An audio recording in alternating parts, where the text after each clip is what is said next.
everybody, and welcome to episode 103 of the Destiny Digest podcast. Thank you so much for listening to the show and for hanging out with us tonight. We have with us our friend. We'll do the panel first, and then we'll say hi to our guest, Epic Dan. We have Epic Dan here. Hoy, hello. He's gonna be like, Dan is so silent. I don't know if we want to just do a quick one and get to our guest, or like, I was trying to be kind and get, Hey man, y'all see me all the time, so everything works. Everything works. We have Sepha. Hi. We have Sammy Cat. Hello. We have myself, Bonafide Hero, and Tiddly are off on assignment. And joining us, we have Skarrow in our guest seat. How are you today? I'm just vibing. What's up? Glad to have you. Thanks for having me. Before we get into the games that we've played this week, let's do a little bit of housekeeping. You can join us live every Sunday night at 3:30 p.m. Pacific and 6:30 p.m. Eastern on twitch.tv/Destiny Digest. You can ask questions live in chat and help us shape the conversation. I'm sure tonight there's going to be lots of questions about the Edge of Fate, especially directed at you, Skarrow. Episodes go live the next day on YouTube, Apple Podcasts, Spotify, and Pocket Casts. And I mean it this time because I got fiber internet. You can help others find the show by rating and reviewing the show on your podcast platform of choice. Even if it's a bad review, just give it 5 stars and we'll call it even. So, what's everybody been playing this week? Epic Dan, what about you? for me, it's really only just been Destiny. Yeah. Just Destiny, just doing way too many it's not Ghost anymore. Finally, it's not Ghost. But yeah, just prophecies and just waiting for whenever the all 3 unlock to do helps for those. So it's like a couple weeks, right? Yeah, Week from Tuesday. Yeah. Prophecy's been way chiller. I really am glad after 2 weeks of Ghost helps. So Oh God. Prophecy's been chilling in comparison. Heck yeah. Has anybody else here played Prophecy this week? The Eternity version. Duo. Mhm. But I didn't do the Ultimate yet. That's something I need to do. Might hit up Dan again and be like, Dan, can I get a Curie? But other than that, that's what I've been doing. We did Ghost and it was kind of okay. Like it was very chill, but Ghost is just. But you got the worst RNG of Ghost. We got spammed by the witches grenades during DPS like 8 times in a row. It was so bad. I mean, to be fair, like I keep saying that my account is cursed, right? If you play with me, the weirdest thing is gonna happen. It's just like, oh, unusual stuff. Yeah, it's gonna happen. But a cursed run was an hour and a half, so like it's okay. Yeah, no. It was still pretty good. Like it was super chill, super zen. I was like, damn, that keeps the chill going. Yeah. So that was good. But Prophecy, just doing the Eternity was like already just so much better. Like, I mean, just the dungeon is better for me at least. So I'm looking forward to the Ultimate, definitely. It's going to be interesting. I did a little bit of, I did the first encounter of Ultimatum just to see whether or not, or just to test how much damage Leviathan's Breath would do, because of course, Yeah. on Ultimatum. We one-phased it with 3 people. With Leviathan's Breath. So I'm going to take a friend through once I can fully convince him to do Duo All-Bow Ultimatum. No. And he's not happy about it. But Of course not. He'll be fine. I know, he'll survive. I personally like the changes that they introduced into the cube room. That was a lot of fun. Just constantly needing to move.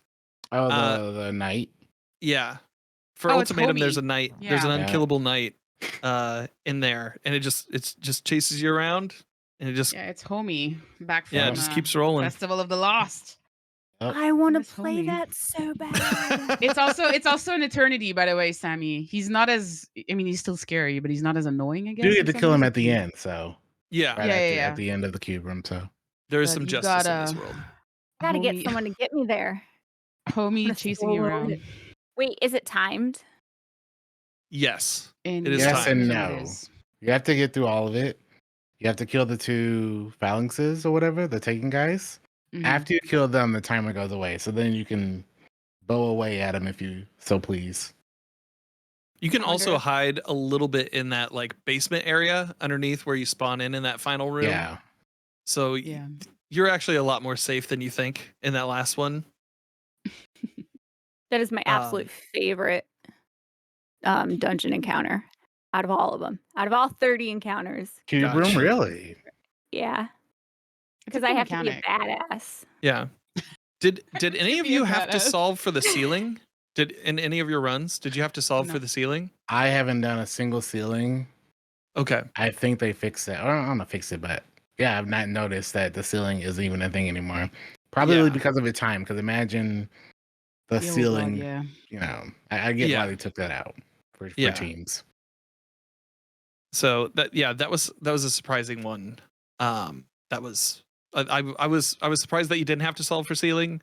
Mod Sherpa brought it up when I was streaming on Tuesday, and I was like, oh yeah, like we haven't bumped into that at all. So That's yeah, good. I Why don't would know. it I be like the bad changes. solving for ceiling? Yeah. Because there's just extra rooms you have to do, and since you only have 6 minutes, it could Yeah. certain teams that might not be able to do the rooms as quickly Wait, could cause really? issues. Yeah. Yeah. It would screw But you again, over. that timer It goes could away screw once you over. kill the I- 2 phalanxes. I guess I never actually knew how cube room worked. You just did it. There's not a timer on normal. I don't thought think. you just had to do If all you of the all 6 of them.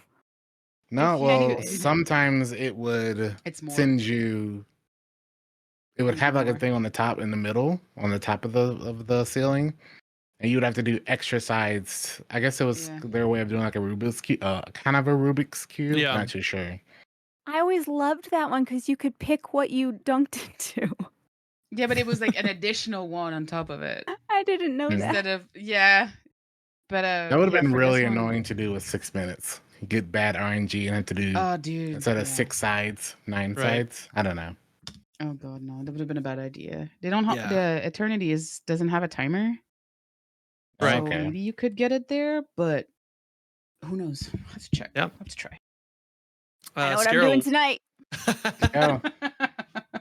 Oh, Skarrow, what are your thoughts on it? Like, did you play it this week? How did you enjoy it? Yeah, we farmed day one quite a bit. Got all my shinies and dipped. I think they left like half of the double loot on when it wasn't supposed to be. Okay. So like we were getting like 200 spoils per first encounter clear. You were getting spoils from enemies. So like, but you weren't getting weapons from enemies, and the shiny rate didn't seem boosted. So yeah. I don't think it was intentional, but I think they left like half of it on. But it was fun. I mean, it's good. That's how I've been for most of this event. Like it's cool, Mm-hmm. but it doesn't have. If the weapons were better, I'd be a lot more Yeah. hyped about it. But Yeah. these are permanent vault bait, Yeah. I guess. So that's what we got.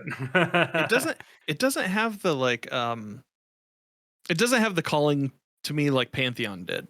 Yeah. Like Pantheon was like Yeah. you definitely you wanted that title. Mhm. Like you Yeah. you wanted to show each of those emblems off that you did the thing and that you murdered through it with a team.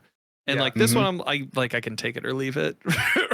Really, I think maybe based in part on like I'm not a huge fan of ghosts. I've never really been a fan Oh, of yeah, they ghosts, didn't and choo- they then didn't like choose needing with that needing one. that for the title and everything. It's like I'm not gonna They stress. did make myself out Ghost a over lot this. better. I'll give them that. That's But a lot better. It still I'm has curious, the like traversal what y'all sections, dude. think, because I've asked my chat. I literally was asking them last night how we talked about this on the podcast like maybe 4 months ago about how Mhm. at the time, at least I thought a Pantheon version of Dungeons could be pretty good. Mhm. And now that we've had at least this version of it, looking back, that thought, if this is how they wanted to do it, which hopefully in the future, if they do this again, is different. If this is their version of Pantheon Dungeons, personally, I don't think I want it. Which is crazy because looking back, I literally on this podcast said, man, imagine if they made a Pantheon version of Dungeons, how cool that could possibly be. But I think the problem with it is at least at its core, there's too much non-bosses, if that makes sense. You're spending too much of that time doing the parts of the dungeons that aren't fun. Whereas maybe if they made a version of it that was just bosses with like the little rally banner Dungeon boss that rush. takes you to the next boss, might have made that feel like a little Pantheon. bit better. Yeah, like there's, Pantheon. it's not quite a Pantheon. There's still a chance for this because we don't know what the dungeon gauntlet is. Yeah, the only thing I can think of is that might change it. I'd say it's either that or it's all three back to back, which would blow so hard. So hopefully it's not. How would they count that? Because I was curious. Because you would then have to have another clickable like option on the screen to launch that version. Yeah. Otherwise, how would it track doing all three of them back to back? Probably be its own separate activity. Yeah. It's. But I don't know. Or a Triumph. I think they did. For the first raid ring, I think they did some gauntlet raid thing. I don't remember exactly what it was, but you had to do them all within a certain amount of time, I think. Oh, for I know what you're talking about. For the Moments of Triumph, you could get a ring if you did all of the raids that were going away. Yeah, there you go. I think but you could do them. They were just a checkbox. You could do them whenever you want. You didn't have to do them back to back. That's what that is, so, but yeah, hopefully it's the boss rush thing and not all three dungeons. So you just. If I have to sit there for 3 hours and do all of them back to back or whatever, God no. Yeah. I have a question for you guys. Sure. So these are essentially, this isn't the question, but these are essentially contest dungeons. So like, right, what we would get day one now. Well, yes or no. But anyways, so one question before my big question. Do you get an emblem or anything for doing Ultimatum, for completing the contest version? I don't know. You don't care about the seal? I'm just wondering. No. Just the Eternity version. Eternity gives you the seal. I think Ultimatum doesn't give you the seal. So I think Eternal gives you a shader too, though, right? I think you get the shader from Ultimatum, I thought. There are emblems from doing them, but and you do have to do Ultimatum. You have to get all gold Ultimatum for the title. Yeah. For the title. How do you think it's different than actual like day one contests? Because people go crazy and they're like, we want contests back all the time. It's not as hard. And now it's not. No, I don't know what the light differences are, but it doesn't feel that as hard as like Sundered felt, for instance. I know. Do you think, because I've had this discussion as well, and I have my own thoughts, and I would love to see what you think, because I remember when Contest Thunder came back after the first time, and how we all, I'm sure you did it, and I'm sure a lot of people in chat did it, and I talked about how, because I did like a full 24 hours doing helps, and I was talking about how this dungeon, just the knowledge of the encounters makes it significantly easier. And a lot of what makes content sometimes really hard is just not knowing, obviously, the mechanics, but not knowing the spawns, not knowing what appropriate tools as far as DPS and ad clear makes things really hard. And once it came back, we already know the encounter. We already know what works best in this encounter. So that, I think my first run of Sunder to like 9 hours. And then contests, when it came back, I was doing them in 45 minutes, 30 minutes. Nothing changed. Only difference was I knew the encounters. I knew what things worked and what didn't. Just that overall knowledge. The problem with these dungeons as well is the same thing, I feel. We all went into these dungeons and we weren't trying to figure out ghosts. We were just trying to figure out what was a change. What new a mechanic. And then it was just like testing, okay, what can we do for DPS? What can we do safely? What works here? What works there? I don't know what they can change for that. That's why I personally like Pantheon better, is even though you already knew those encounters, the extra mechanics that they implemented did like cause you to reevaluate DPS Yeah. Or I mean, those for a single like roll, if you weren't cheesing it your first time doing it, almost certainly took you longer to like figure that out for one encounter than like all of Spire the Watcher did. You know what I mean? So that's a good point. That was with there was the mods. Oh, I don't think they had burns, right? Was there a solo burn and stuff? There were shot caller. I can't remember. There was shot caller. There was classy. Yeah, there were burns. There were definitely burns because it was the first time rolled around, everyone used I think solar, and then it was arc, and then everyone just used Zacharias. I think something like that. Interesting. That's right. So even Pantheon, with knowing the information, with mods that made you do way more damage, still was more difficult. Yeah. They did a great job. See, that's another difference, and this is my opinion, but it seems like their approach for Pantheon was how do we make these encounters more dynamic, more interesting. For Rights of the Nine, it was how do we like make these not bad, and then it took away. Yeah, Well, somebody in chat also brought up the thing like Indecision said mechanics weren't as much as the thing, but getting the score. I remember Pantheon, the pain about Pantheon was getting the score. It wasn't like, oh, don't die, get a gold run, quote unquote, like the dungeons are. It's more like you need to hit a specific score before you kill the boss. So sometimes I remember, I think it was Planetary. Wasn't it just more for speed? You had to two-phase everything to get the score? Yeah. Most of the time? You had to do that.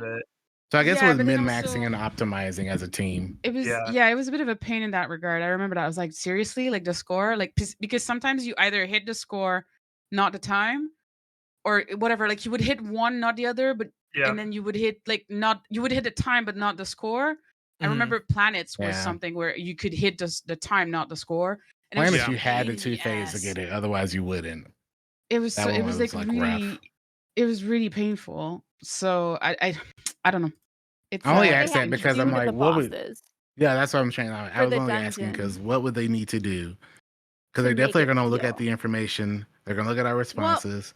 Well, I think that so if they're like, oh, the dungeon Rights of the Nine is like Pantheon, quote unquote. I don't know if they made that comparison or we as a community made that comparison. I'm not certain anymore. I'm going to say we did. Just because. Okay, so if that's us, then it's on us. We didn't really went in the right way, maybe, because like I think that what we said is one of the things that Pantheon made it really good is that it was just a boss rush. It was encounter after encounter after encounter after encounter, right?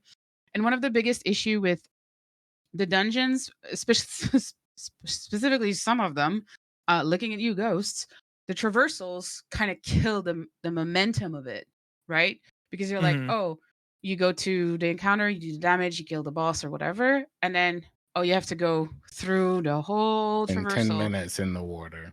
Yeah. And then you also have like a kill stuff because you also had like revive tokens during the traversals, which why? I don't know, but whatever. This is such a weird decision. Yeah. And then after that, because those traversals sometimes look at Spire, you go in the bunker and like you have to go like somebody dies at the beginning. Good luck getting them back. Like you have to anyway. Weird decision there. And same thing with ghosts. Somebody dies under the water. You have to really come on. Anyway, so the momentum kind of you lose the momentum. You're like, oh, cool, fight, boss, traversal. Yeah. Get back into like fight, kill the boss. Oh, another traversal. So I feel like they kind of lose the momentum of that kind of like rush of like, oh, we're gonna go just kill stuff. Where Pantheon doesn't have that, right? Pantheon is like, you get in. You do damage, you get the score, you get the time, you kill the boss, you move on. Right. And I think that's kind of where they lost it a bit. And again, the choice of going for Ghost, weird one. Very weird one when there's way better dungeons. And like Skarrow said, I think that instead of being like, oh, let's make this interesting and like entertaining or whatever, it was more like, how do we fix some of these encounters to make them quote unquote better? Yeah. Some of these encounters were already good. Don't get me wrong. Like Spire is a good dungeon in my opinion. It's good. But like Ghost, some of it was like, oh, okay, you got to do more stuff or whatever. So yeah, it's more of a question of like they tried to make it quote unquote better instead of just making it entertaining and fun. Yeah. So I think that's a bit of where they maybe. Yeah.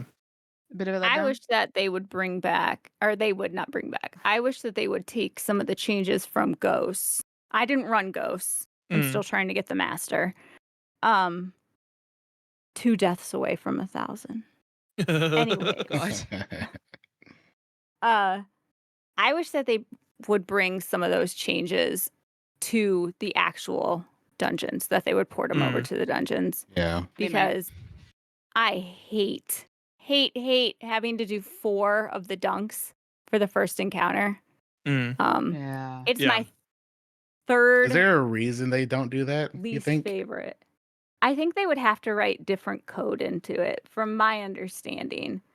And when you actually change around the code, there's a chance to break it. Okay. So why introduce a break to a dungeon that's been around? They just make a separate one to be safe. I get you. Yeah. Because we had the same issue with Pantheon's raids. I'm like, you do all this work. I'm not a dev, so I have no idea, but they do all this work. They bolster up these activities, and then the version that's always around doesn't receive them. So I was just curious. I have no idea how this works. I think it's a different code because you know the cheese for Rolk? But the one you launches them off the map? Yeah, that was not possible to do in the regular raid. So it's probably because that encounter was quote unquote recoded or redone or whatever for specifically for Pantheon. So that would unfortunate. Make sense. Yeah. Because I know people that were like, okay, I'm going to practice on Ultimatum or not what is the first one? Practice Master. No, I mean or Explorer? For rights, is it Explorer? The lowest one? Yeah, the basic, the basic one. Yeah. They were like, I'm going to practice my solo and my solo flawless.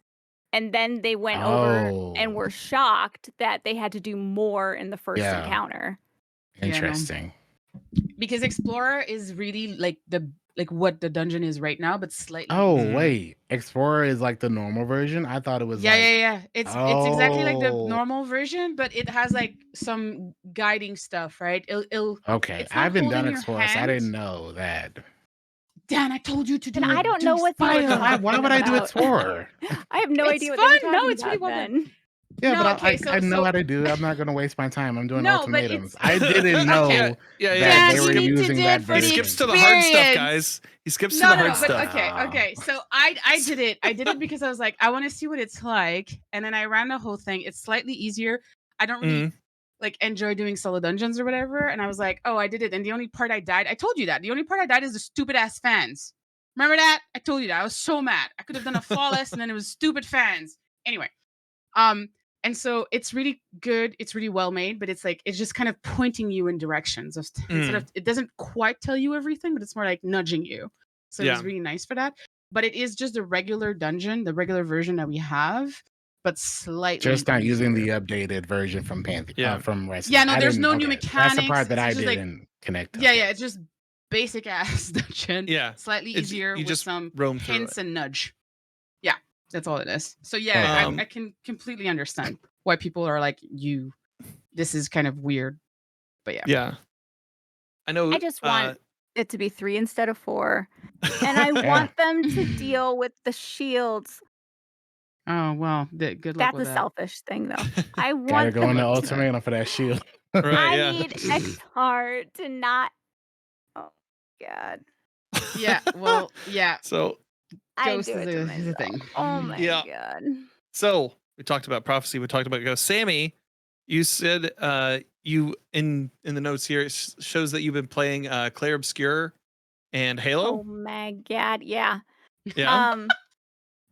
Clair Obscur. Epic Dan here helped me out with that a lot. Hell yeah. I love the game. I hate turn-based games.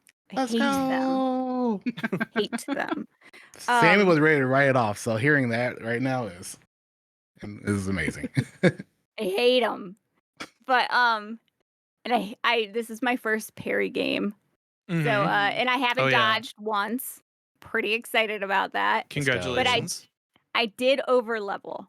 I'm about 15 to 20 levels above where most people are. Good. No. Oh my God, that's great.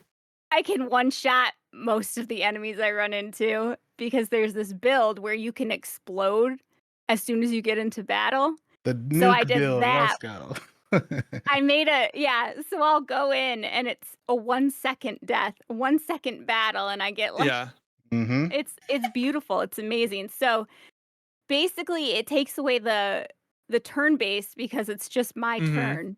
Oh my god, Sammy! You know what that reminds me of? When I was a kid, I used to do that. I used to overlevel in Pokemon Yellow. Oh yeah. I overlevel in every single one. Yeah. I used to Elite overlevel Four in is Pokemon Yellow. Yeah, just I level would kind of fuck 60. I will Yeah. spend 10 hours over leveling so Yep. that I can spend 10 minutes getting through a battle that should last Yep. about 20. That's ridiculous. So it's like that too. I hate Yep. turn-based. But I'm really getting into the build crafting, which Mhm. is a shock for me. Thanks to Epic Dan here, who actually explained it to me.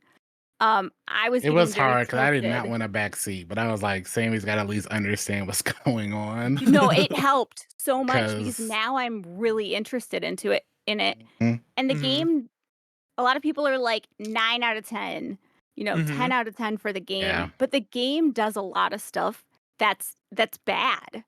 The Mhm. game actually has a lot of really bad things in it.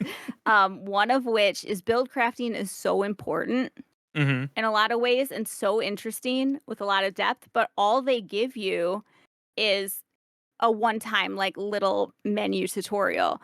Like this Mhm. is what a Pictos is. This is what a Lumina is. I had no idea they were basically the same thing minus the stats.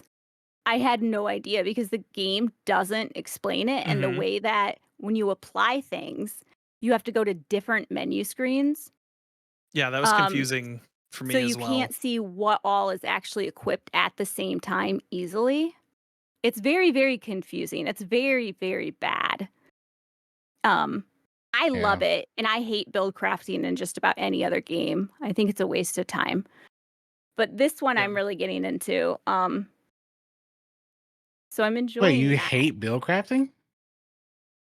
I need to She's hear doing more it about every this. day to like try No, to be. I'm know. kind of like Sammy on that one. I'm not a fan What? of build crafting most of the time. I'm so sorry, Dan. If you want I to help me hate out and it teach in me, Destiny. I'm down. But yeah, If you look at all of my Sorry, dungeon boys. YouTube videos, they're all the same thing. If a game doesn't have any build crafting, I'm out. Skarrow, have you played Claire Obscure? No. I'm not really a turn-based fan, and then Yeah.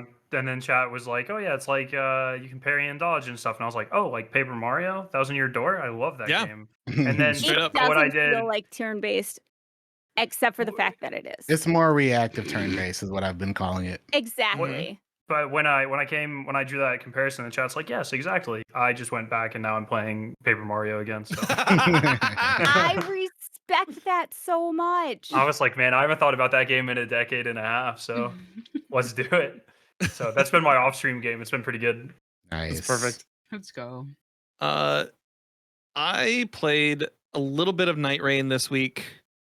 Sir. I enjoyed my time. I beat the first boss with Rez on Thursday. Let's go. It was cool. It was like it's neat. It's the Fortniteification of Elden Ring, but it's good. all the pieces are there, including the grandma bats. But one thing was really important, and something that also involves build crafting, was this week we received a bunch of information about Destiny 2's Edge of Fate. And Skarrow, you've had a busy couple weeks, as we mentioned before the show even started. You've been at it, dude. So Yeah, thank you for your service. Yeah, man. It's been a couple of months since the first when I got to play Marathon. Yeah. It just since then, I don't even remember when the hell that was. The week before the reveal. Since then, it has been nonstop for me. So it's been a good time. It's been a good 2 months. So my question for you is, like, if you go to Bungie like 5 times, is there like a punch card where you get like a free pizza or something? I've only been 3 times, but Okay. And I've never gotten free pizza, but dude, their snack situation at Bungie is incredible. Okay, spill the tea. What's Okay, going on well, at first this off, snack situation, is there Bungie? tea? Oh, there Is oh this my God. NDA'd at all? I don't think so. Okay. Invite me, all right, invite me nice. back, Snacks. please. Okay, so first off, every floor there's snacks. Okay. And anything, protein bars, beef jerky, pistachios, chips, everything you can think of. On the drink front, in their main cafeteria section, any soda you can think of, Red Bull, protein shakes, milk, everything you can think of. Bam, it's awesome. Fresca, whatever. They have on every floor, they have at least 2 coffee machines that'll make you instantly any espresso drink you want. Incredible, including with whipped cream. And then they also have these things where they'll make you any sort of flavored soda, like tonic water you want. Okay. So it's like, oh, I'm feeling a blackberry lime with extra antioxidants, sparkling water. Bam, it'll make it for you like right on the spot. It's like, what the fuck? Like, what is this? And then it's heaven, is what it is. Yeah, dude, it's Turns sick. out. It's really it's a good situation. And then you always get like when you show up, the partner managers always give you like a little goodie bag full of snacks and stuff. It's always a rough couple of days just because sleep schedules and you're staying up with the friends until ungodly hours, and then you got to get up. But it's always so much fun. It's really fun. So. And you only have so much time with during the capture event and everything to get everything so down stressful. and to run. Yeah. Because it's like you don't know what you're going to be playing at all until you get there. And it's like, oh, I knew I was going to be playing Edge of Fate, which we played like very little Edge of Fate. Most of what we played was Portal and stuff. But then you sit down in a room with 20 other content creators and they're just like, all right. This is well, first you get a little presentation. This is what you're gonna be playing today, blah blah blah blah blah. And then you get in the room, and then you just like, what I do is like I look to my left, I look to my right, and I'm like, what videos are these people gonna make? And and how do I make content that isn't gonna be absolutely ran by Mactic's build guide or Rick Cactus's is this expansion for casuals or Dado's how to build craft? And so it's like it's really stressful when you're like. Holy like what do I do? What do I capture? And then you get home and they send you 15 hours of footage, and then you have 3 days to go through all the footage, find what you want, edit the videos, get it checked. It's a really stressful thing.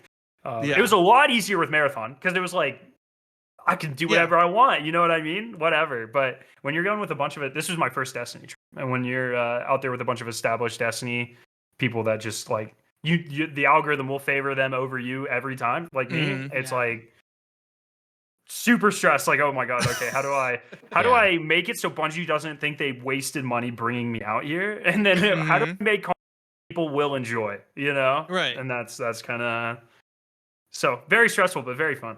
Well, I think that's the thing about like they seem to choose people like that were very prominent on YouTube and on Twitch, and they picked people who had different flavors to what they normally do. A big mix. It was a big mix. It was a good mix for everybody like that went there.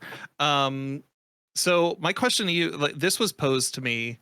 So you said you didn't get to play as much of Edge of Fate. It was more so the like the quality of life, the Portal stuff. Yeah. We played a handful of Edge of Fate missions. They like skipped us around.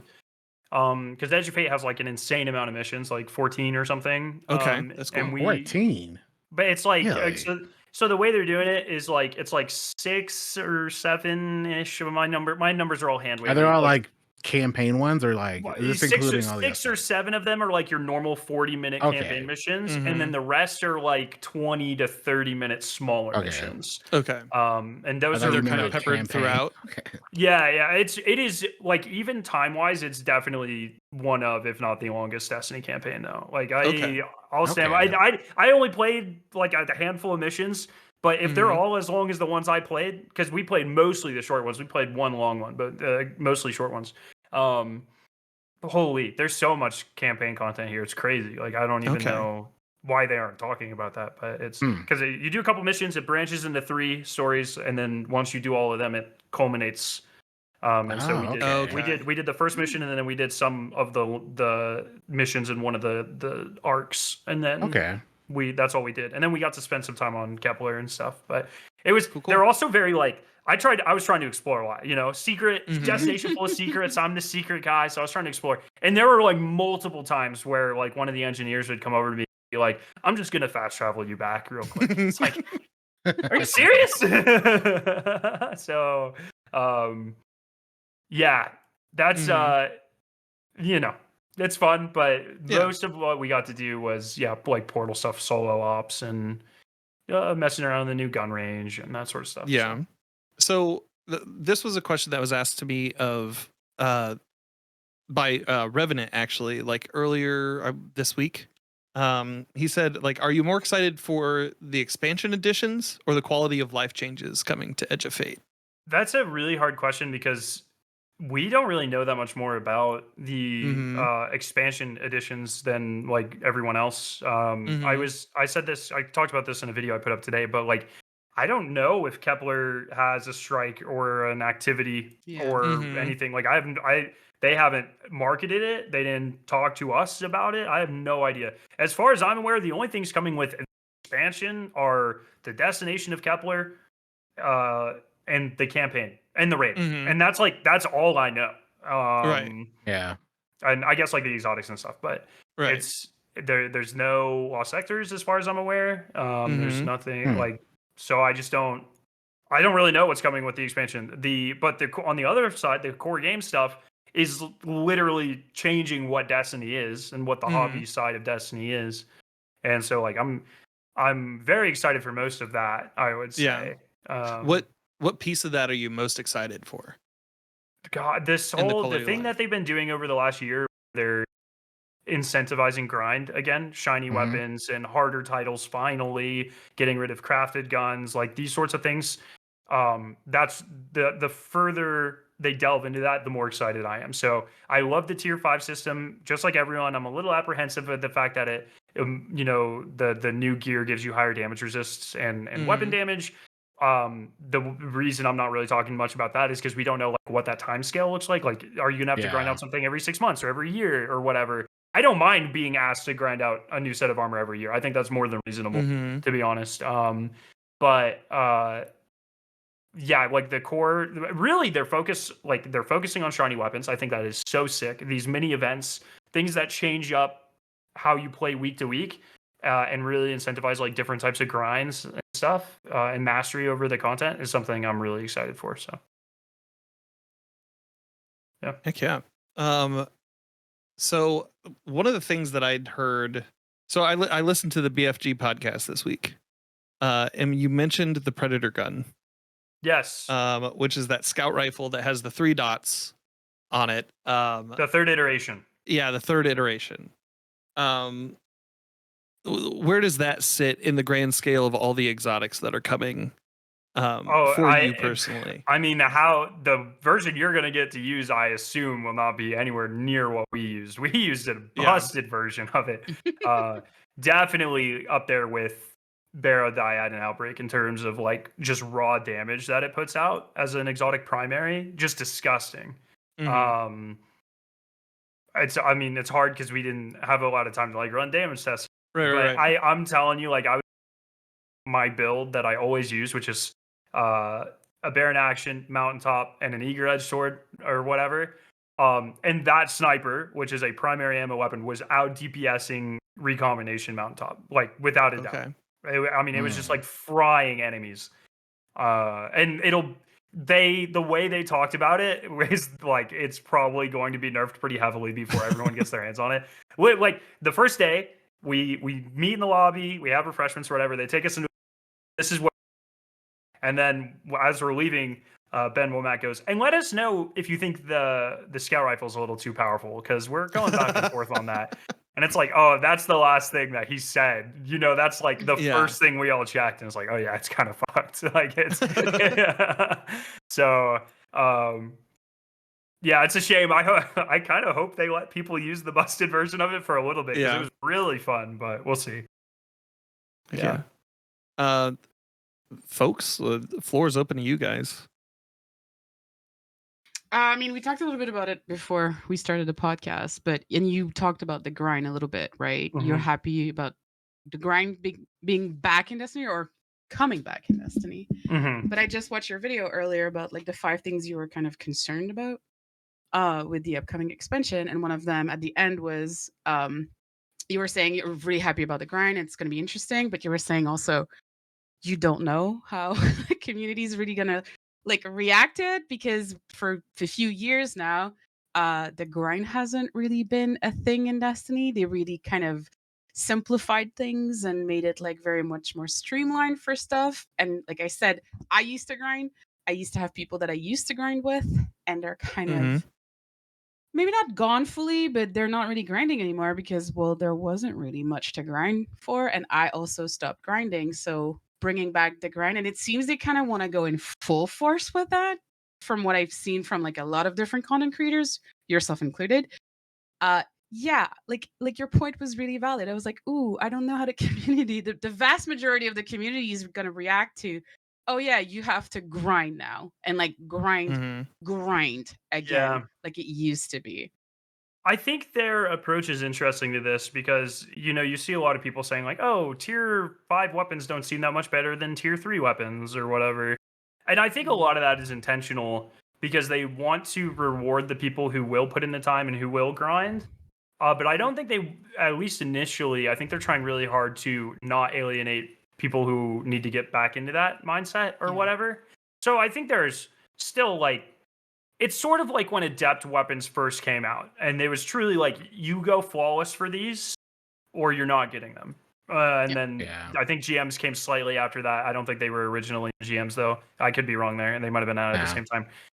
But it's like you used to have to do like very hard stuff for adepts, and then they got kind of casualified over time. I think they are trying not to do that, but they're also trying to make it in the same vein. Like adepts were like 2% better than normal weapons. It really didn't matter that much. And I think that's kind of where they are trying to hit with this system.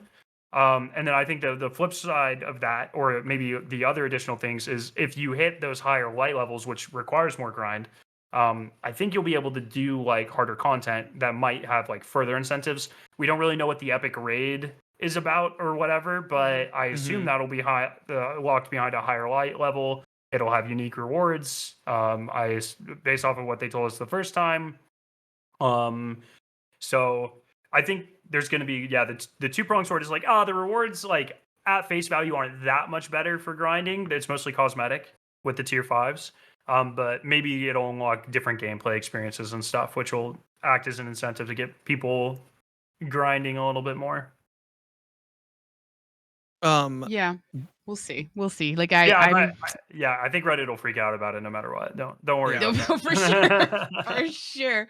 It's interesting, like, because it's the balance of like you said, making the rewards interesting for the grinders to be like, oh yeah, I do want to grind for that because it is worth it to me, but also making it so that it's not too much, so that the people that don't really want to grind or are not used to grind anymore are like, well, fuck, I have to do that now, but I don't have the time, or I don't have like the I don't know, the habit of doing that anymore, or like the people to do that anymore. So that could turn off a lot of people for sure. Yeah, but I think like at this point, how many of those people are like funding the game? You know what I mean? Like I think for sure. And I think at this point, it's, you see people say this sort of stuff with Marathon. Sorry to keep bringing it up. I know I'm the Marathon shill and everything, but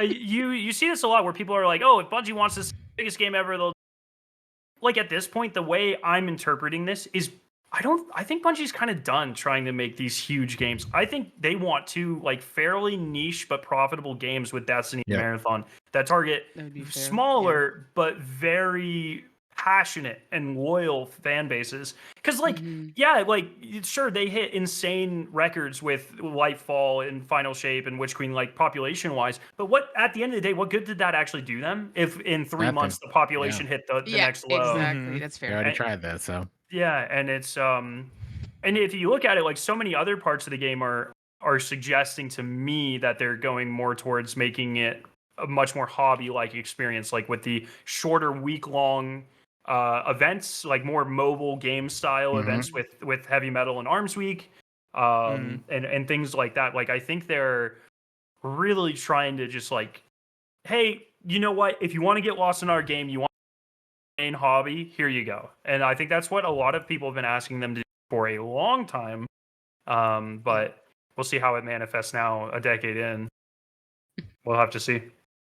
Do you think? I've thought about this a lot, and to piggyback off of that, it seems, at least from my looking outwards, looking in at what all the creators that went to Bungie have talked about and spoke about and shown, it seems that their main focus isn't so much on the new light players or bringing back new players. And it seems that they're, okay, well, let's just focus on the people that want to play the game. Let's focus on our core audience and give them a reason to continually play. Yeah. Was there any indication that... I'm sure they didn't just say that, but well, they kind of did actually. I did an interview with Tyson Green and Alan Lers, and in that interview, I think I asked it, or maybe Fallout asks it, but Tyson's answer was essentially, this year is about bringing, like, redefining what the hobby game of Destiny is, keeping people engaged, and targeting those that are like who have lapsed from playing Destiny, but only for like a year or two. So like bringing back that hardcore audience that they've lost, and then also, you know, sustaining what they still have. Once they get that figured out, Tyson very much insinuated that the next step is, okay, now how do we once again make this approachable for players, or people who are much longer lapsed players? Maybe that haven't played since Forsaken or whatever.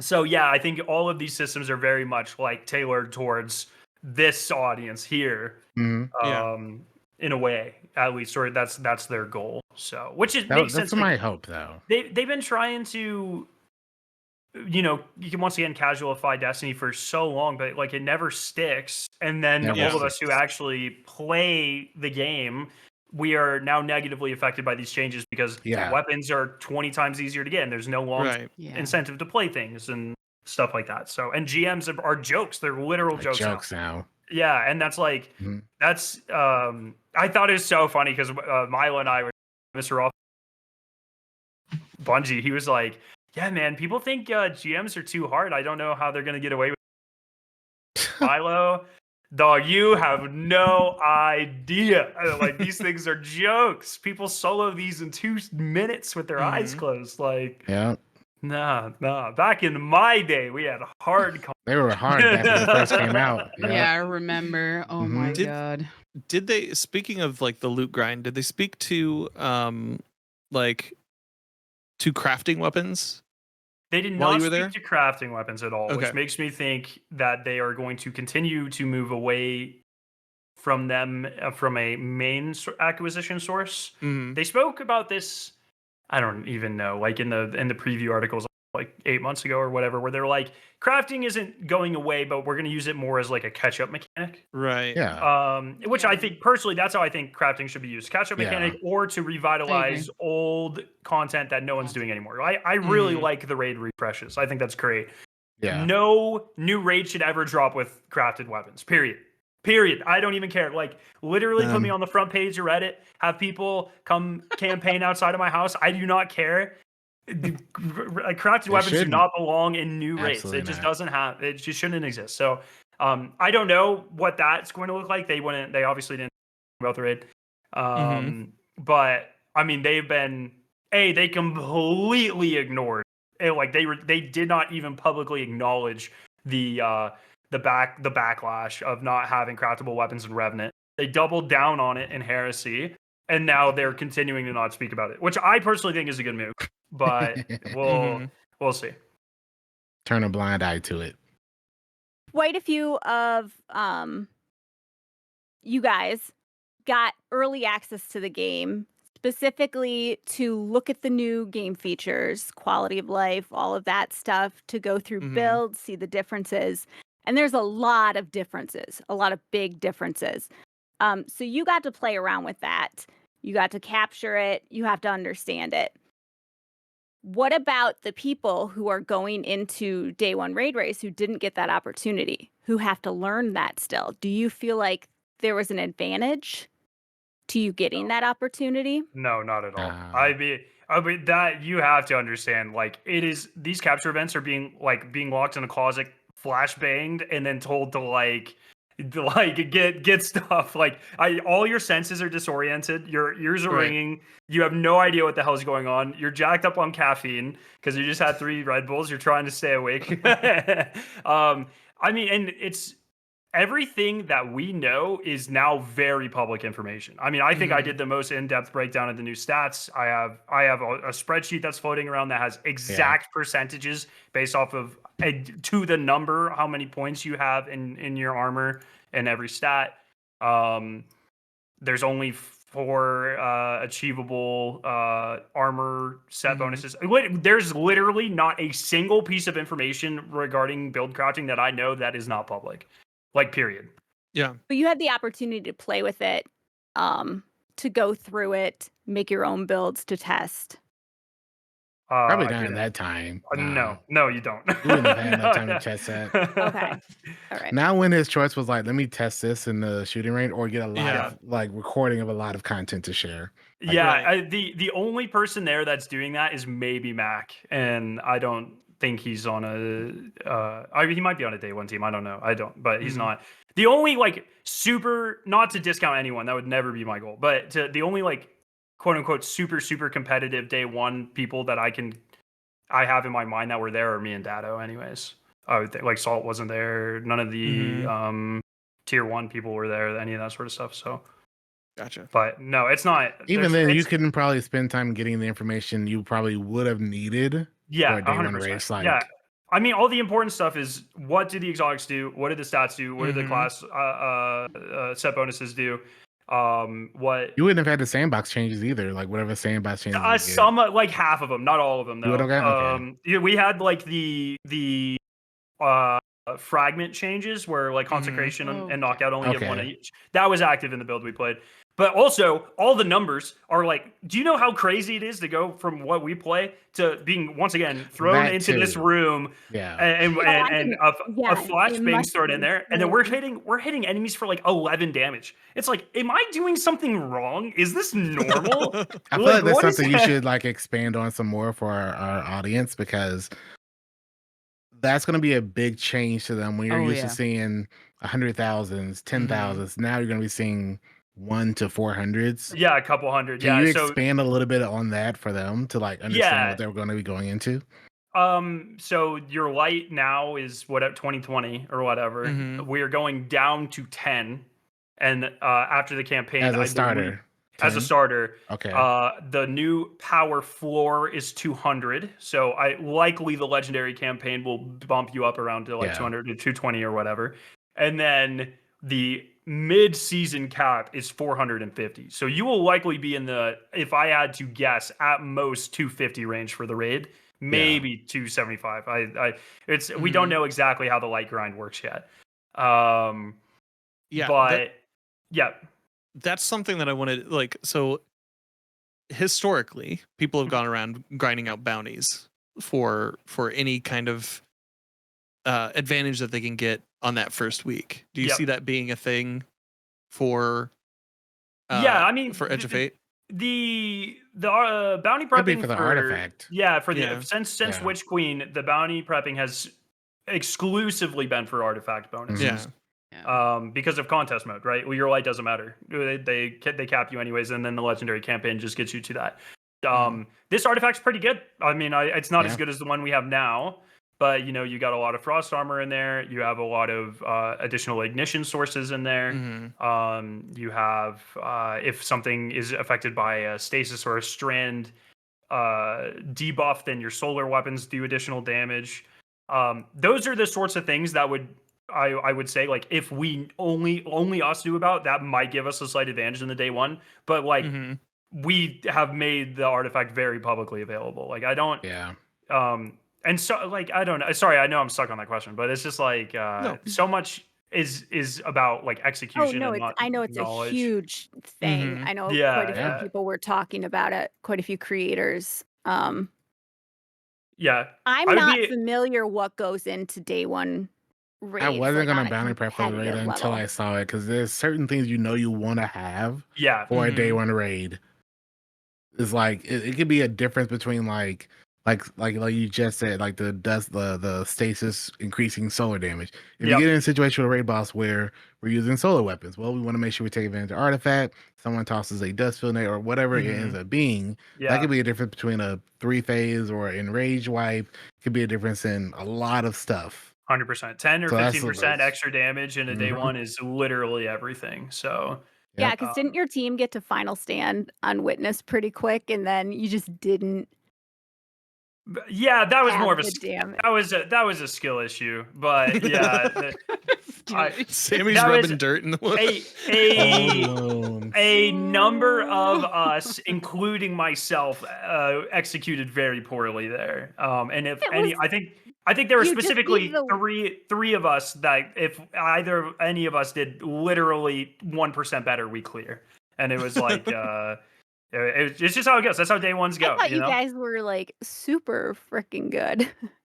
Well, yeah, but I mean, there's a difference I mean, between that being run super, was super like freaking good and being like Mhm. the best or perfect. Right. You know what I mean?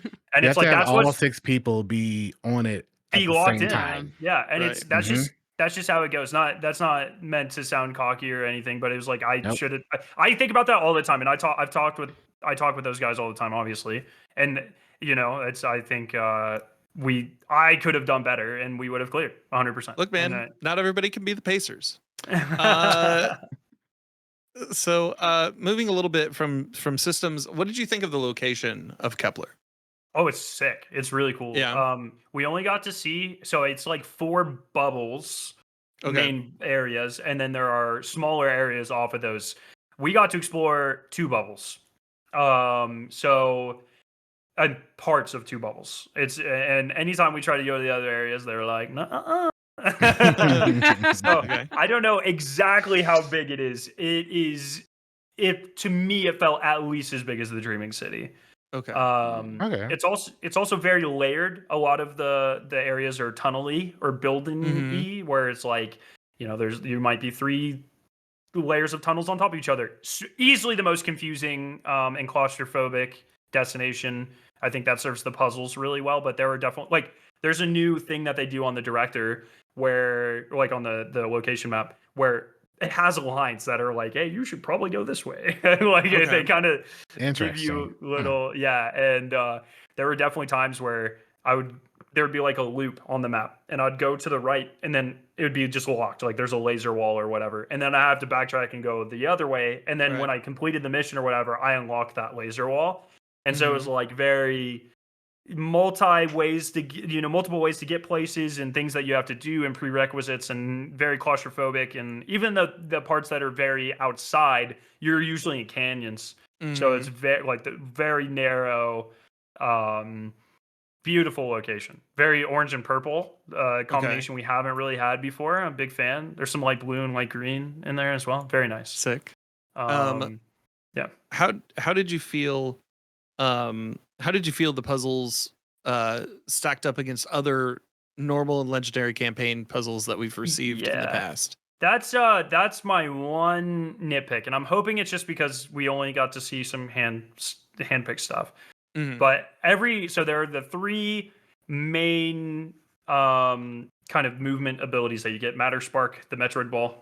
You get Relocator Cannon, which is a void cannon where you can shoot little data pads on the wall and it'll activate a teleporter and you can teleport there. And then you have Matter Morph, which is the strand things. They're all very specific on like what, especially the strain and the void one, where you can use them, what you can use them on. Like very, very rigid.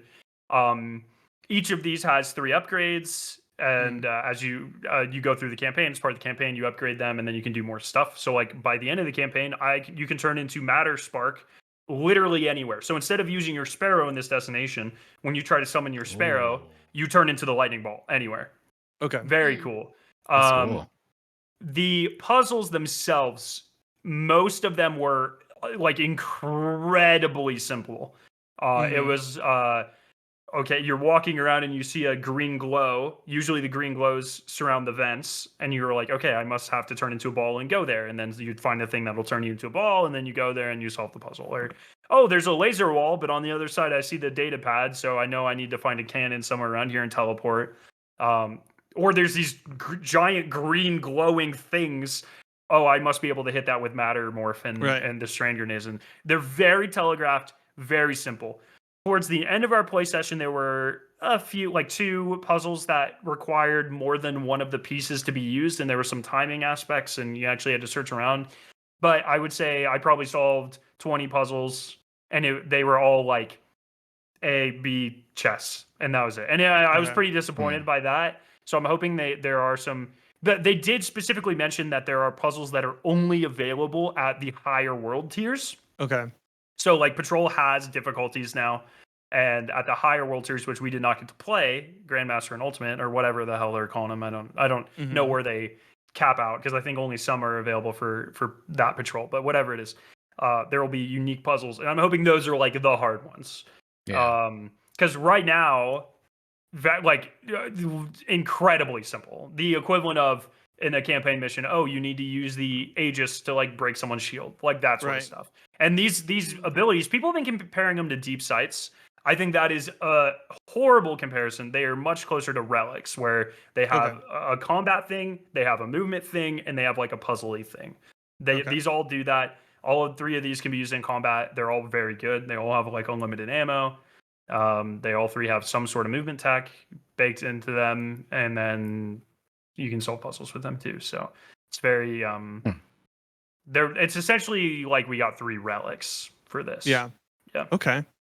Cool. Character wise, so how did you find Lodi or Lodi? Is it Lodi? Lodi. It's one of Lodi. There you go. How did you find Lodi? He's sick. In the He's just a guy. He's just a dude being a guy, just vibing. Just a chill guy. But he's like, his writing is so good. It is okay. He doesn't like belittle you. He's not arrogant like Osiris. But he's always like, yeah, shit happens, whatever. And then at some point you're like, he's like, oh, I've been here for 3 days. And then he mentions something like, oh, I don't know how long I've been here. And like, I don't know how much, I think I'm teetering on NDA with story stuff here, but essentially he's just like, yeah, I have no idea what the hell's going on, but you know what, man? Like, it's cool. And it's just like, I like this guy. He's cool. His writing is very good. His model has, I'm convinced, more polygons in his face or something, because he's so much more expressive. He looks just higher res than everyone else. I don't really understand it, but every time I saw him, I was like, dude, that guy, he's just like, you know, like how like in real life, like pregnant women are said to have that glow. Lodi has the glow, man. I was like, man, this guy's just glowing. You're like, I like him. That's excellent, dude. Yeah. So I'm very happy about that. Yeah. I heard you mention that other characters on the other show. I heard you mention that other characters were voiced in the Edge of Fate stuff as compared to like what we've received the past couple of seasons, where actors have probably been on strike and unable to do their duties for the campaigns. Yes. Where did you fall on that? Like how did that feel? No, I think it's fine. Like, specifically, Ikora is being voiced by Deborah Wilson, because her voice actress, which I am blanking on the name, the old one or the new one. Yes. She's part of the SAG-AFTRA stuff, and Bungie is not like they're not part of that, but it's like a solidarity thing. Okay. So, my understanding is that this is not a permanent fix, and that the original voice actress will be brought back to record stuff. You know, for right now, it is Deborah Wilson. It feels very Savathun. Like, it's just, it doesn't feel like. So the comparison I think I used in the other one is like when this sort of thing happened in the Final Shade, or in Forsaken. Nolan North did Cade, who is usually done by, help me out here, Nathan Fillion. Nathan Fillion, yeah. So it was very much Nolan North trying to do a Nathan Fillion. This is not Deborah Wilson trying to do her other voice, her main voice actress. It's just Deborah Wilson, and it's a little, it throws you off a little bit just because she has such like an iconic tone. But you know what? I think they're in the kind of like more moral side of this, like an extra person's getting paid, no one's losing work, and we still get a voice actress here, so it's not a voiceless character. So I think the expansion isn't necessarily hurt by it, and no one is being wronged by it, which I think to me is probably the best outcome. Okay. Let's move on to like abilities, and we'll talk about armor 3.0, exotic armor 3.0 here in a little bit, or we'll move into weapons instead of abilities. So which were your favorite weapons that you got to mess around with? Be that like legendary, be that tier 3, tier 5, or exotic? Yeah. I'm kind of an awful person to ask about this because I pick my weapons that I like and I use them. Yeah. I did try to branch out quite a bit. There's a new Arc mountaintop, which is really sick. I don't remember what it's called, but it's specifically for Sammy Cat. Are there any new bows? I was just about to ask. Did you use the longbow? Is it beautiful? I did use the longbow. I wasn't I'm so jealous. I'm not a huge bow guy. Not sorry. Well, but that's it's a like, mistake. there you go. The most I've ever used a bow is this season because of how Monarch can abuse thunder or a bolt charge. And then I've used Trinity in a lot of low mans as well. But other than that, like, I cannot remember the last time I like unironically used a legendary bow. That's just not how I play. Well, we're gonna do an all bow something. So I used the longbow a little bit, and it was like fine. This is my problem with bows, though. It's like, it was over penetrating. It was killing. Like, I was a lost sector demon for like 10 minutes. That was cool, but I could just kill stuff faster with a sunshot. So, I mean, I don't really use primaries nowadays. True. It is so true. I just use double special mostly nowadays anyway. So, like, unironically, a lot of my gameplay was just Tinashe's and the new micro missile. So yeah, how did that feel, by the way, with the special meter? Yeah, that's so. This is one thing I wish I would have paid attention to a lot more because I don't fully. The system was not explained to us. What I do know is every weapon, if you go back and look at any of the footage when they inspect a weapon, every weapon has a new ammo generation stat. So like under where it shows like aim assist and where it shows like recoil or whatever, it shows ammo generation. And that is not specific for like different primary archetypes had different ones, different special weapons had different ones. I'm assuming that's so you don't end up in a situation where like sidearms, rocket sidearms for a long time generated ammo as a primary weapon. And, you know, they probably want a visual way to like check that. So that's what this stat is. But it was hard because like a lot of times we were running solo and we were running like very easy content. So I wasn't ever like starved for heavy ammo. We didn't run raids or anything. Very interested in how this system works though. This is some of the stuff that my team's going to be testing very heavily in the first couple of days is going to be changes to the ammo generation system for sure. Okay. Yeah. Any other weapons like pique your fancy? Third iteration was sick. Let me see. I love how they are doing the new Arms Week event where there's a specific type of weapon. So this time it's handguns or hand cannons. The name was ridiculous. I don't remember, Photonutria or something. But it was a shotgun pistol. So I'm sure it's gonna be really good at PvP and PvE. It just fell off like so fast. Like I'd go to shoot something and it literally would not hit them at a range where I was like, this is unreasonable. So I was kind of worried about that. This is also another thing about me. Like if you look at my my most used weapons. It's like the same. I have like 4 weapons that have 3 orders of magnitude more kills than any other weapon because I find what works and I only use that. I do not switch my builds at all. And so when I go into a new playtest and they're like, "Oh, we have rocket pulse rifles and shotgun pistols and a new bow and arrow," everyone else is like, "Oh, that's so cool." I'm like, I don't really care. like, I'm never gonna use these things. I don't care at all. So I respect that. yeah, I'm glad everyone else enjoyed it. But I tried them out. I have footage of all 3, but I just kept thinking, wow, these don't. Kind of felt like a blunderbuss. Yeah, they're fine. Yeah. It was just and I'm sure something will end up being broken. This is how it was for rocket sidearms. I wasn't a day one rocket sidearm adopter. I was eventually convinced to use them because of how broken they were, specifically for ammo generation. And now, like, I don't have a rocket sidearm on. Right. So, same thing. Trace rifles did the same thing for me. So, I'm sure at some point one of these, probably not the bow, but one of the other 2 will be in my loadout consistently. But we'll just have to wait and see. Heard. From there, do we have any other questions from the panel before we move on to like some of the TWID things? Not that he can answer. Fair enough. I've got a question. Sure. Well, when we're going over the TWID, are we going to talk about the different ammo?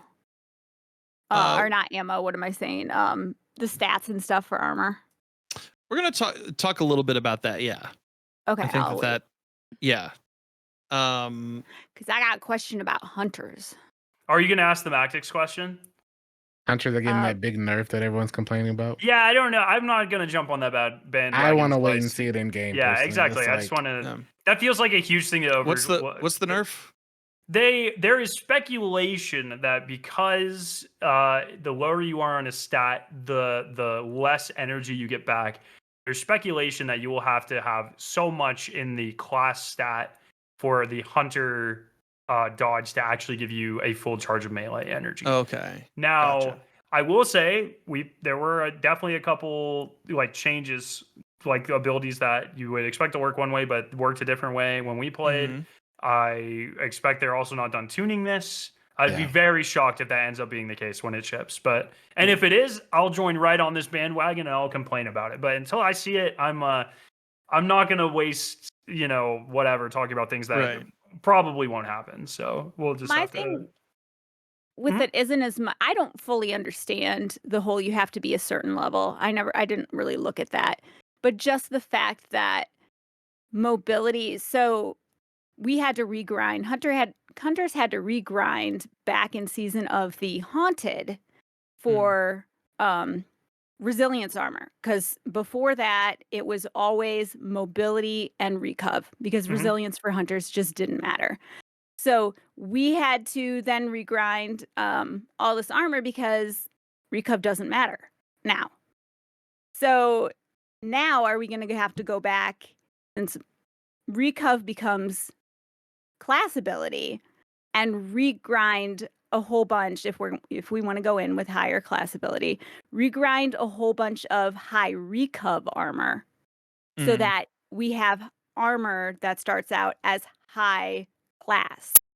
Because right now, if they were to convert, I wouldn't have any builds that had any type of class ability, because I don't have any builds that have higher than like tier, 4 recuv at most. I feel like you have to just wait and see, because like you said, like everyone's thinking that it's going to be a 1-to-1 trade-off of what you're seeing now. But the sandbox might make, like you said, they're not done tuning. And until they give us actual numbers of what they're changing, what percentages are changing, and until we see it in game, everyone that's thinking that their entire hunter build is ruined are just assuming. Yeah, and I think like but with those assumptions, don't we have to? I mean, going into it, if you wanted to go off the assumptions, sure, you could farm for a bunch of recuv right now. But like, if you're really that worried about it, I'll just go get. I'm not really worried about it right now, personally. Failsafe armor, you almost certainly have 100 engrams. You can get it and she drops super spiky stuff. I think class is in PvE the second worst stat by like a pretty good amount. I'm not too worried about it. Mhm. But also, I don't expect people will be running 2.0 armor for that long. So, Yeah. I mean, you can I if guess you want. I'm always I'm not. tier You'll 10 have, mobility, so that's why I guess It's not. maybe that's why I'm nervous, is Yeah. I'm yeah. always tier 10. I would be shocked if you do not have a full set of the archetype you like at tier 3 armor before the raid launches or whatever. Yeah. Like I don't think Okay. there's only 6 archetypes, you know? Like it's Right. not And class isn't even what you want if you're prepping for the raids. Like, it I doesn't think, matter. Hunter doesn't need that for a raid. So yeah, I think the one like legitimate thing that you like I'm doing prepping 2.0 armor is I'm going to fail safe, or I might farm some pit of heresy when it rolls back around. Yeah. But I want high spike mobility and intellect armor. that's it. But also if you look at the numbers, which this is like literally, that question is literally the entire reason I built the spreadsheet that I did. If you go and you look at the numbers of when you get close to 200 in both of those stats, everything else just blows. It's like you will never get any of your other abilities ever. Mhm. And it's like, well, you know, maybe in certain places. And all this entire conversation also only matters if not swap is a thing, or a more aggressive form of not swap. If I can just play inventory simulator all day long with loadouts, none of these questions matter. I'll just get a separate set of 3.0 armor that gets me 200 in every stat, and I'll switch as needed. But I'm not too. I wouldn't worry about it. A lot of this is like, if you're really that concerned, like I said, it's so easy to get spiky armor right now. Just go to failsafe. Like you definitely have engrams to turn in there.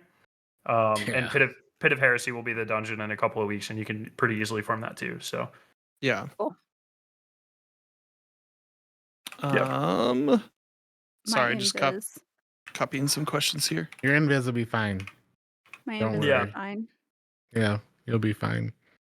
You'll and be even able if to do it all. it ends up hurting, then you can just do an Assassin's Cowl build, and it'll be fine anyways, right? Yeah. So You guys know I'm a baby.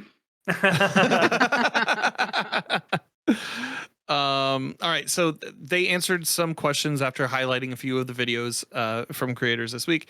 They said, will we be getting more vault space? Vault space is not changing with Edge of Fate. We do have additional vault space and quality of life features planned for Renegades later this year. Will I be able to use my current gear? Your current gear is still very viable in the Edge of Fate, and you will likely use it in the near future when beginning the new expansion, and even in contest mode for the world first race. So a question that I have, and this pertains to like when you go there, do they like have an instance of your character and your vault? yep.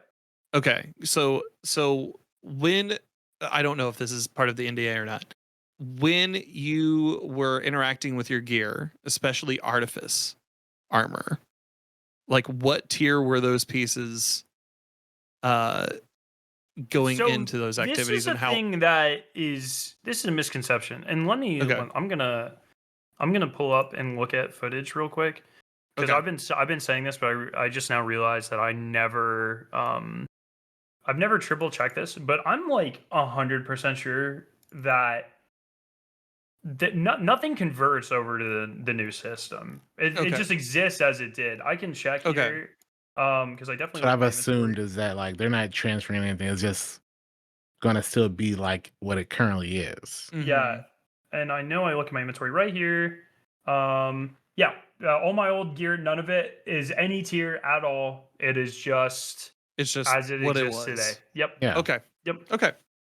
Well, then that's good to know. That's the same folks- thing, like where I think people are getting this misconception because Bungie was like, we expect the Red of the Nine weapons to be equivalent to tier 3 when the new system. I think a lot of people took that to mean, oh, your weapons are going to be converted to tier 3. That is just not. They exist right in their Yeah. own thing. Adepts still exist. Crafted weapons still exist. Everything is their own thing. And then there's a hard break, and then we'll start getting tiered weapons and armor. Gotcha.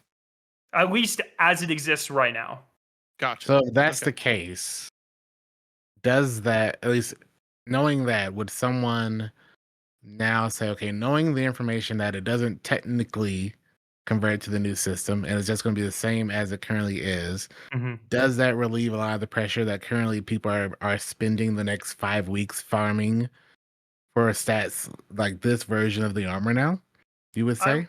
I would hope. I mean, I would think like Look, I think there's going to be cases, like very specific cases, where 2.0 armor or a mix of 2.0 and 3.0 is technically better or whatever. Yeah. I would think for probably every single person asking, or like 95% of the people asking that question, that won't matter at all, because they're probably not like.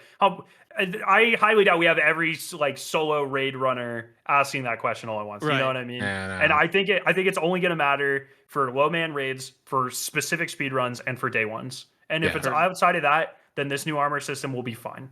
It'll be more than fine. Tier 5 armor is, in fact, quite a bit better than our current Tier 3 or our Tier 3 equivalent armor. Okay.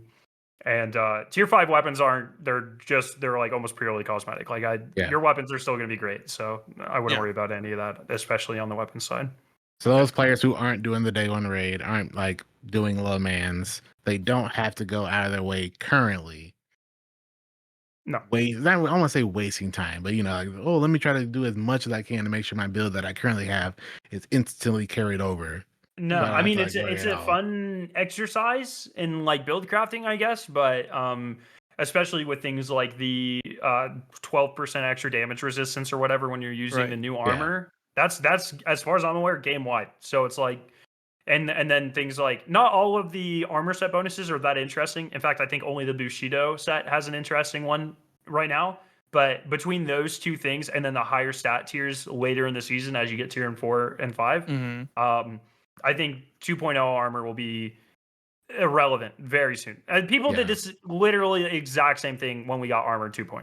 They're like, oh, I can use the old mods on my let me keep my last wish armor that has these specific damage. Enhanced grenade launcher loader. Yeah, exactly. And it's like, within 3 days, everyone forgot that those pieces of armor existed. I still have a couple of them in my vault. Like, I know. I was one of the just have them just to show off. Yeah. Yeah. Look. But I am not. The new stuff is way better. So I only bring it up because I just know with some of our like podcast listeners, they probably are just not as in tuned. They didn't know about this stuff, and they might have watched one YouTube video thinking, "Oh, my stuff is gone. Let me hurry up and rebuild my stuff for Edge of Fate." So you don't have to really worry about that. Nah, just chill. Just chill.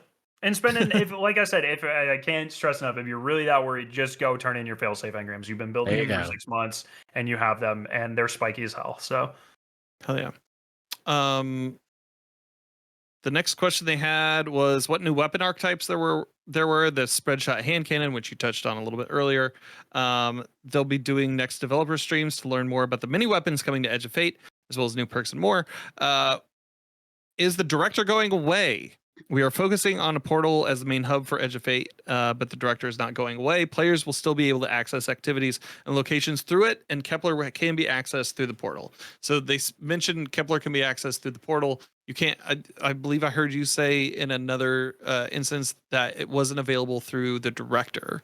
Yeah. So not only is Kepler can it be accessed through the portal, it has to be accessed through the portal. Okay. And maybe from your quests or whatever as well, but. I think I personally, this is probably such a stupid hill to die on, but I think this is one of the worst things that they're doing. Like, it's losing a lot of the soul. The director will be there, but it will never change again as they envision it. It's locked. And there were literally multiple instances where I'm playtesting, or not play. Sorry, that's a marathon vernacular. I was recording at Bungie, and I'm like, okay, I got DC'd, or it was a new day, so I had to go somewhere, and I would go to my screen, muscle memory. I'd go and I'd look. Yeah. Where the hell is it?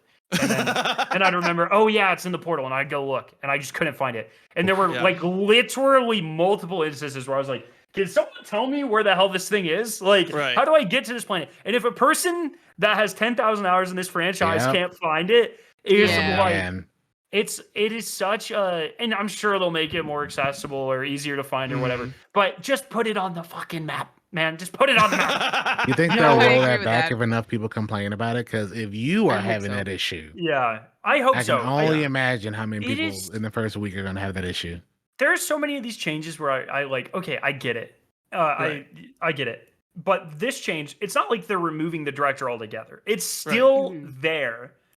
I just don't. This feels like a silly move just because, and it just happens to also be like tagged onto like one of the most iconic parts of Destiny, the director. Yeah. And like literally every time they do a stream and they're doing a timeline or whatever, it's some version of the director or like the it is literally one of the most iconic parts of this franchise. It's still there. They're just not updating it. I think that is an incredibly silly move. I would hope with enough pushback, they're like, okay, and I don't want to. I try not to backseat game dev as much as possible because I know how much it sucks when someone tries to like backseat chemist me. Oh yeah. But like, come on, it's like they could have done like the Traveler where you just like open up the director and just move right, and it slowly, changes the screen or something. Oh God, I hated that. Like, sorry, that. I dislike that so much. Like how far over you have to go. It's going away. Like the new Kepler still has a local map, and you still have to scroll all over the fucking place to get to it. There you go. Yeah, it's There's just not going to be housed. It's housed somewhere different. It's not housed on the director. It's just like put it on. Put a green plate. Take Titan, color shift it green, and just put it on the director, and we'll be fine. Yeah, that's I agree with that. It's a silly move when people are so used to like open a map, open a director. Can't change from that. Well, and I can see it's when they talked about the portal originally, I was like, oh, they're putting a video game screen inside my video game. Like that's really what it feels like. And like, if they want to put targeted activities and have that house the activities, that's totally fine. But like. The rest of the patrols are not housed there. So why would you not put the new patrol where all the other ones are? Yeah. I think it's a question of like dividing it too. Like, oh, you want to just jump in, go do some activities really quickly, open a portal. That's where you're going to find all your stuff for that. You want to jump in, do some strike, you want to do solo operation. I don't remember all the different activities they offer, but they offer quite a bit, which is really nice. Like, oh, you want to do that? That's what you have planned for your day today or whatever, your gaming session today. Cool. Click on that. You have access to everything. But you want to go fuck around on a planet? You want to just go like just mess around, kind of just move around, kind of find secrets, or just look at the vista. Literally, sometimes I've done that in Destiny because it's a beautiful game. There's like really beautiful places on different planets that you don't get to see if you just kind of TP to all the places that have TP, right? There's like in between places that are just beautiful, but you don't really see them nowadays because we always go to like these spawn points. So like, you just want to go mess around on a planet. You want to just go do like, I don't know if bounties are still going to be a thing, but you want to just do basic stuff. You really open the directory and you go directly on these planets. Like they shouldn't take that away, in my opinion, because it removes I just want to log in and just move around a planet and just like look at the planet and like I don't know, just visit, quote unquote. I've done that before, and I wish like don't take that away. It takes away from I just want to mess around and just not waste time, but like spend time there and just shoot the shit type of thing, right? Right. Those first days are gonna be rough. I can see now Twitter's gonna be a flame. I don't know where to go. How do I launch it? Oh yeah, that's a whole other thing.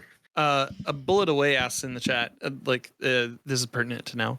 Is the new destination an actual donation? I had thought we were going to go back to the Dreadnought, but we didn't. It was just an activity. Yeah, it's a full patrol zone. Yeah. Okay, cool. Okay. Yeah, gotcha. So even worse that it's not on the directory. It's a patrol zone. It's a planet. It's a location. Yeah, put it on the stupid directory. So you'd expect.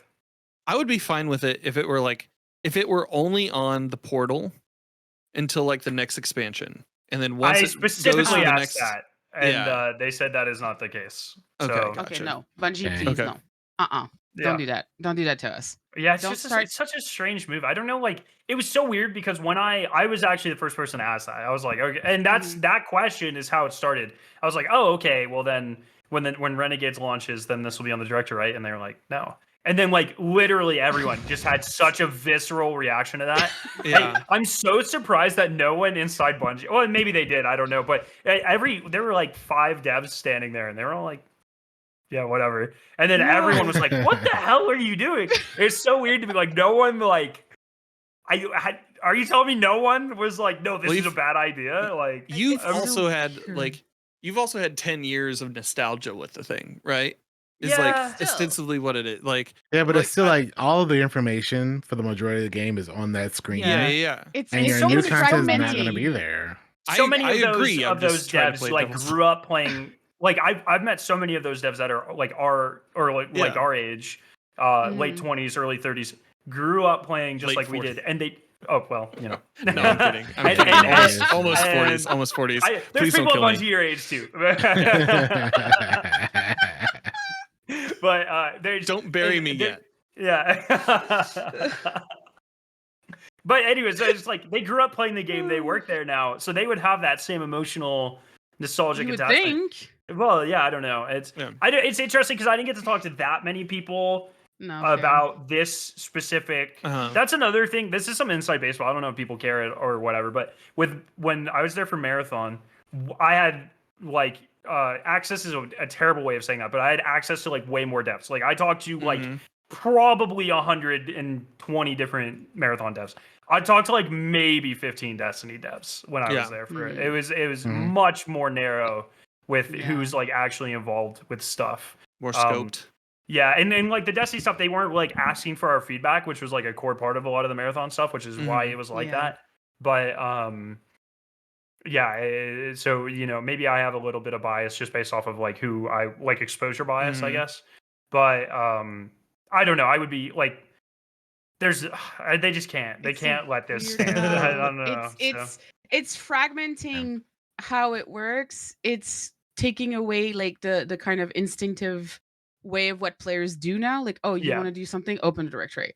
Again, if it was just like, here's the palette of like activities you have access to, you want to level up, you want to just grind some strikes, you want to just grind some solo activities, you open Yeah. a portal. That's fair and fine. That's perfect, actually. Please put all of that in one spot that's easy to access and that's easy to like manage. But if it comes to like, if it's a location, it's a patrol zone, it has like whatever, it's a destination. For the love of God, it's a destination. Put it with the rest of the destinations. Yeah. Like, make it make sense, type of thing. I don't get it. Like, why would you? That's Yeah. such a weird choice. It's a weird idea. Yeah. Don't do that, Bungie. Please. Going from this pit to another, what are unstable cores? Unstable cores are a new currency we're introducing with the Edge of Fate.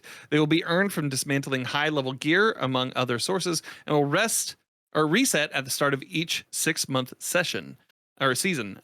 We plan to answer all your questions regarding the economy changes coming in the Edge of Fate and a future TWID. Did you get to play around with the unstable cores at all? We got a couple of them. I'm such a hater for Infusion. I'm like, Yeah. I've been light levels #1 op for probably half a decade now. Okay. So I'm very nervous about this system. I've given a lot of feedback on this system. Like, Okay. I very specifically told them like the worst feeling is when I finally get stuff to infuse and then I run out of enhancement modules and then I have to Oh, go yeah, yeah. back and I was like, you cannot, if the new loop of Destiny is literally light leveling the entire season, Right. this cannot be the system anymore. Right. And it looks like upgrade modules or cores or whatever the hell they're called now are gone. Early on, I think early on it's all enhancement cores, and then it becomes these higher level seasonal currencies. I'm not I straight up am not going to be a fan of this system no matter how they do it. I hate this sort of like meaningless currency that there's going to be some sort of annoying cap where you can only hold 5 of them. Mhm. Oh God. And- Oh God. Yeah, it's just Don't say like that. I despise that. it's how it I goes. hate it. Every time Yeah. they do it, it's how it goes. I already hate light leveling. I'm Yeah. not looking for, and then they cap it halfway through a season. As you get It's higher a and higher, weird thing. your Yeah. progression gets slower and Yeah. slower, and then it'll pick up in this back half of the season. I just like this Oh, entire man. system. I'm not a huge fan of. Space capitalism is weird, dude. Space, I'm not- yeah, honestly. Honestly though, so we'll see. Maybe I'll like it more when it's actually in the game and it's like a new incentive to keep grinding stuff. Like Yeah. I think it is designed to be the engine behind why the portal works. And it could, the fact that certain portal activities offer certain slots or more engrams based off of the day or whatever. I think it's a cool way to diversify what you're playing. I just hate that it comes back to what is almost certainly going to be like another arbitrarily gated system within Destiny. Yeah. Yeah. So we'll see. Well, this first season's probably going to be a little rough as they work out the kinks or whatever. But I'm going into it expecting to be a hater. So setting expectations. Yep. All right. So moving into gear tiering and exotic armor 3.0, when you log into play the Edge of Fate, you'll notice that your armor stats have changed. So what becomes your old stats? So mobility is now weapons, resilience is now health, recovery is now class, strength is melee, discipline is grenade, and intellect is now super. I think we've known that for quite some time at this point.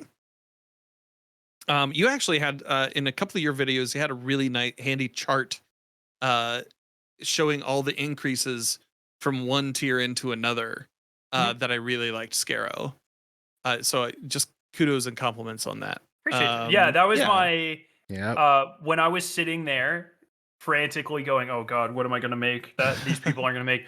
I don't think anyone saw it coming because I'm not a huge build. I like build crafting, but I've kind of fallen out of it the last couple of years because we've been broken. Use whatever. Don't yeah, apologize. you haven't really had to use new stuff or really focus on it.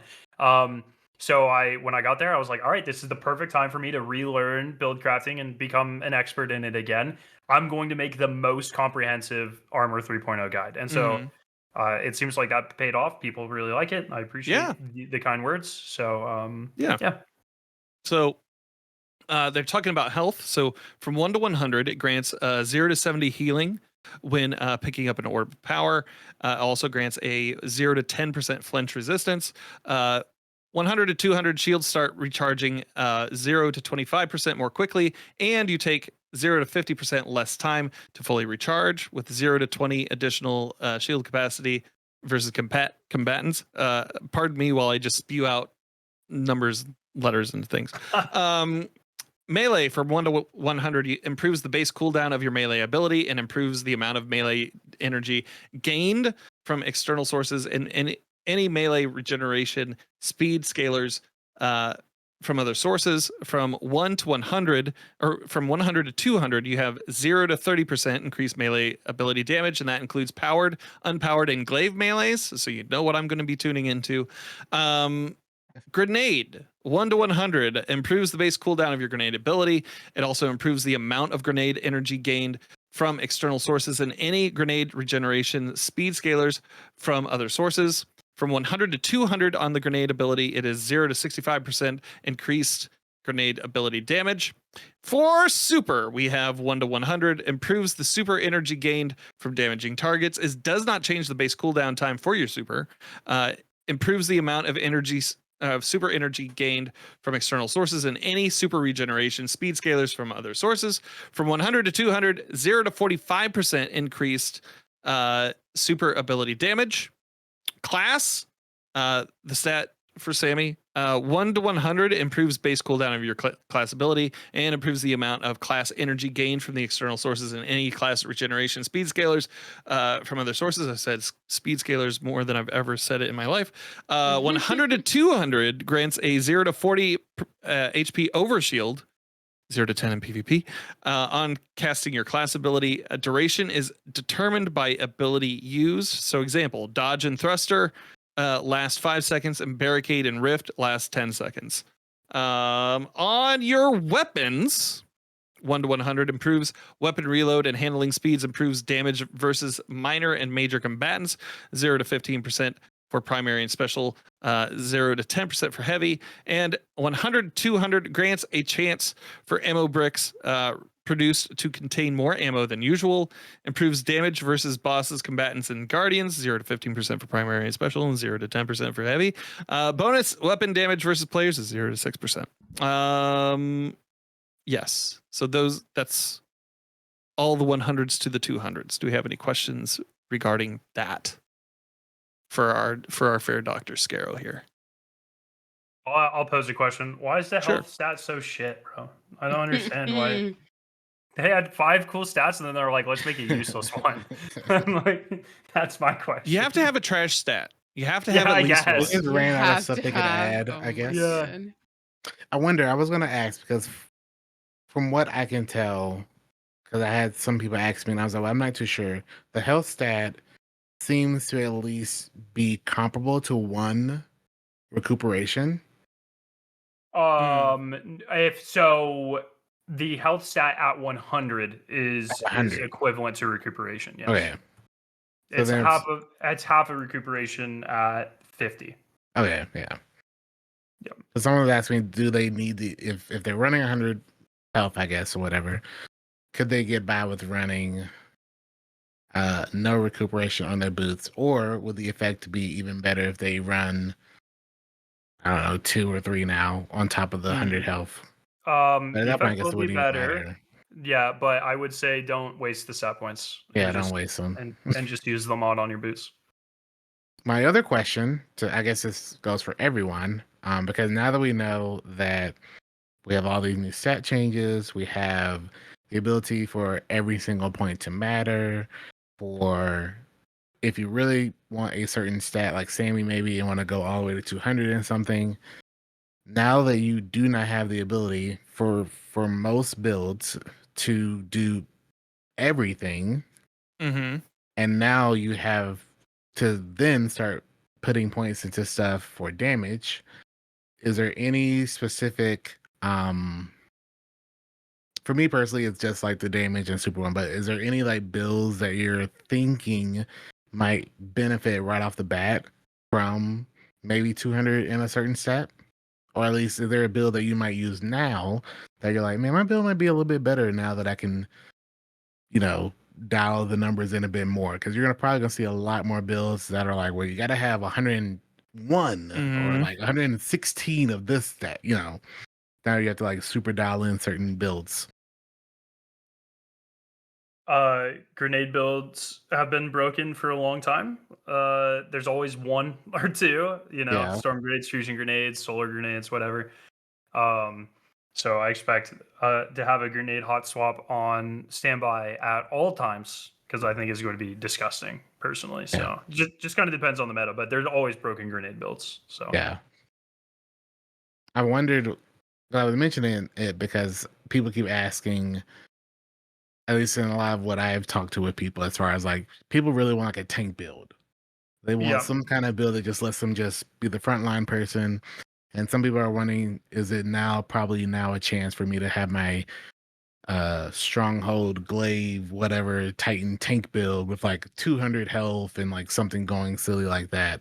And I was just like, I don't know, man. Maybe I'll ask someone who has more information currently with it. Yeah, I'd probably go class for the overshield, but instead of health, I think health is just a complete dead stat. Like I don't think it's good. I cannot, in good conscience, ever tell someone to use that stat. Yeah. So. Well, there you go, chat. I answered it for you. I asked it for you. There you go. Going back here. Ability stats and recharge rates, they say at low stat investment, 0 to 30, your abilities will be recharging slower than they used to, but high investment, 70 to 100, they will be recharging faster. Any chunk energy gains, think demolitionist like perks that provide a direct amount, and any energy recharge scalers will also now be scaled by your stat investment. So at 70 stat, they will match the live game values and surpass them up to 100 stat, and below 70 stat, they will give less value than the live game. Exotic Armor 3.0. With the release of Edge of Fate, we'll be updating all new drops of existing exotics to use the new Armor 3.0 systems, reducing the amount of time it'll take to get armor with stats that you want. In addition, we're told Ada 1 gave reproducing exotic armor a try. The supply may be limited, but most Guardians should be able to focus their choice of any previously acquired exotics with some influence over their stats. Of course, if you'd prefer to take your time and use the rolls you have, we'll have all the stat updates described above. But don't wait too long. Ada's exotic focusing will only be available in the Year of Prophecy. Just a note on that. I think it's interesting that they don't clarify, but my understanding is that exotics will not be part of the tier 5 system, just the updated stat system. Got you. They do say that as far as exotic class items, they'll be updating these items directly with stats based on the perks that they have on them. If you've already have perk combinations you like, keep them. If you're still hunting, feel free to visit the Pale Heart now to get ready for Edge of Fate. Don't forget Zur either. His will may not be his own, but he does bring exotic class items for purchase from time to time. They'll have more details in a future TWID and how Ada's focusing will work. Moving to Prismatic. While we're still planning on overall tuning passes for Prismatic for future date, featuring buffs alongside other changes, we'll be changing our approach to the Edge of Fate a bit in response to your feedback, because a lot of people push back against Prismatic Consecration and Knockout getting complete and total floor nerfs. So like, I'm not going to go through all the numbers here, but it seems like they reverted a couple of things here for Prismatic Titan and Knockout just to kind of like keep it in the middle of the row instead of it being like tuned heavy for heavy use now and then almost nuke to the floor. With a fast cave by Bungie. I didn't expect that. Yeah. Just like 2 days later, they're like, all right, you got us, whatever. Yeah. So did you get to play with Prismatic a lot while you were testing? That's pretty much all I was using. Yeah. Okay, cool. Did you notice any changes? It was mostly, like I said, I was on Titan for a lot of it, the consecration build, and yeah, I definitely noticed. Noticed. I think I had the wrong two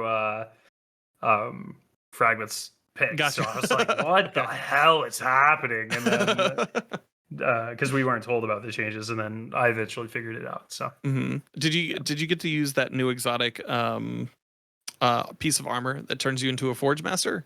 Yes, I used all the exotics. Cool. That is super cool. I think a lot of people are hating on it. A lot of them because they don't seem that good. I would say I think it's going to be pretty good if you spec into melee. So we'll have to wait and see. But oh my god, it felt so good. It was sick. It was super sick. So just being able to Thor your hammer around, I mean, it was just incredible. So excellent. Cool. We already touched a lot on prophecy. And the other thing of note is that we didn't have an episode last week because things happened. But they also introduced like pride colors and pride shaders into the game, as well as a free one. I believe it is the what is it? Is it called Prismatic Expanse? Which you can pick up by going to bungie.net/redeem, and that's D6T3JRCKX to put in for that new shader. It looks cool. Looks neat. Anything more about the TWID before we move on to audience questions? Not me. Okay. Cool. I'm going to grab this question from Sean, and we are closing our questions. We have quite a few questions, as you can imagine. Let's go. Yeah. So, hold on. There we go. Madalat asks, it looks like Bungie added another Nightfall tier, Ultimate or Ultimatum.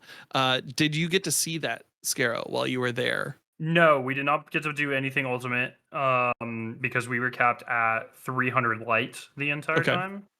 Ultimate is 500 and above. Ultimate will also only be available on the back half of every season because it's 500 and you are capped at 400. Right. Okay. Cryo Phoenix asks, do you believe that power reset simply a reset or a new norm where we keep getting reset back to 10 power every Destiny year? You will be reset back to 200 every. Currently, that's the plan. I don't think you'll ever go below 200 again.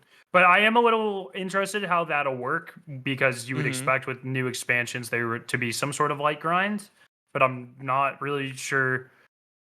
That's not how they're doing it, so I don't know. Well, we'll see with Renegades. I guess I expect however they handle Renegades is how I expect them to handle everything going forward. Okay.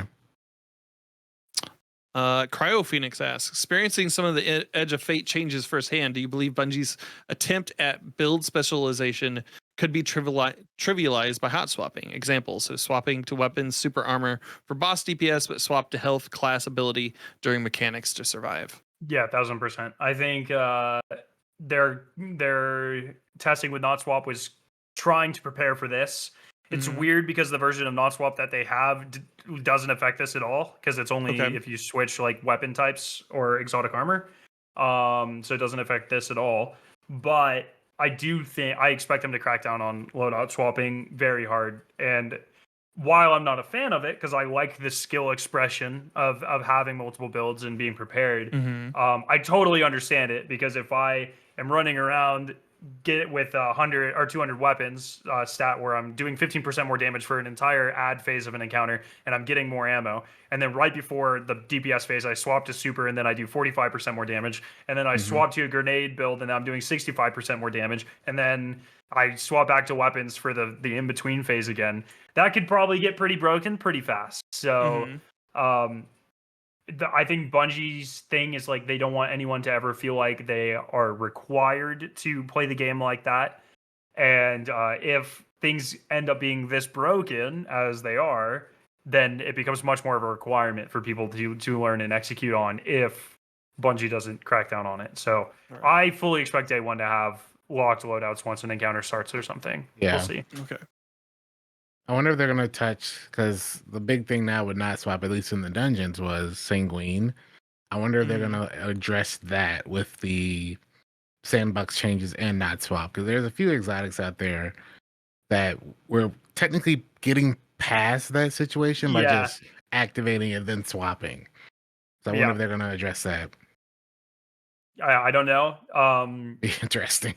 Yeah, who knows? I like I said, I kind of just expect locked loadouts, and then that'll be interesting because it'll cause you, like right now, no one. So you're saying lock loadouts like GMs, right?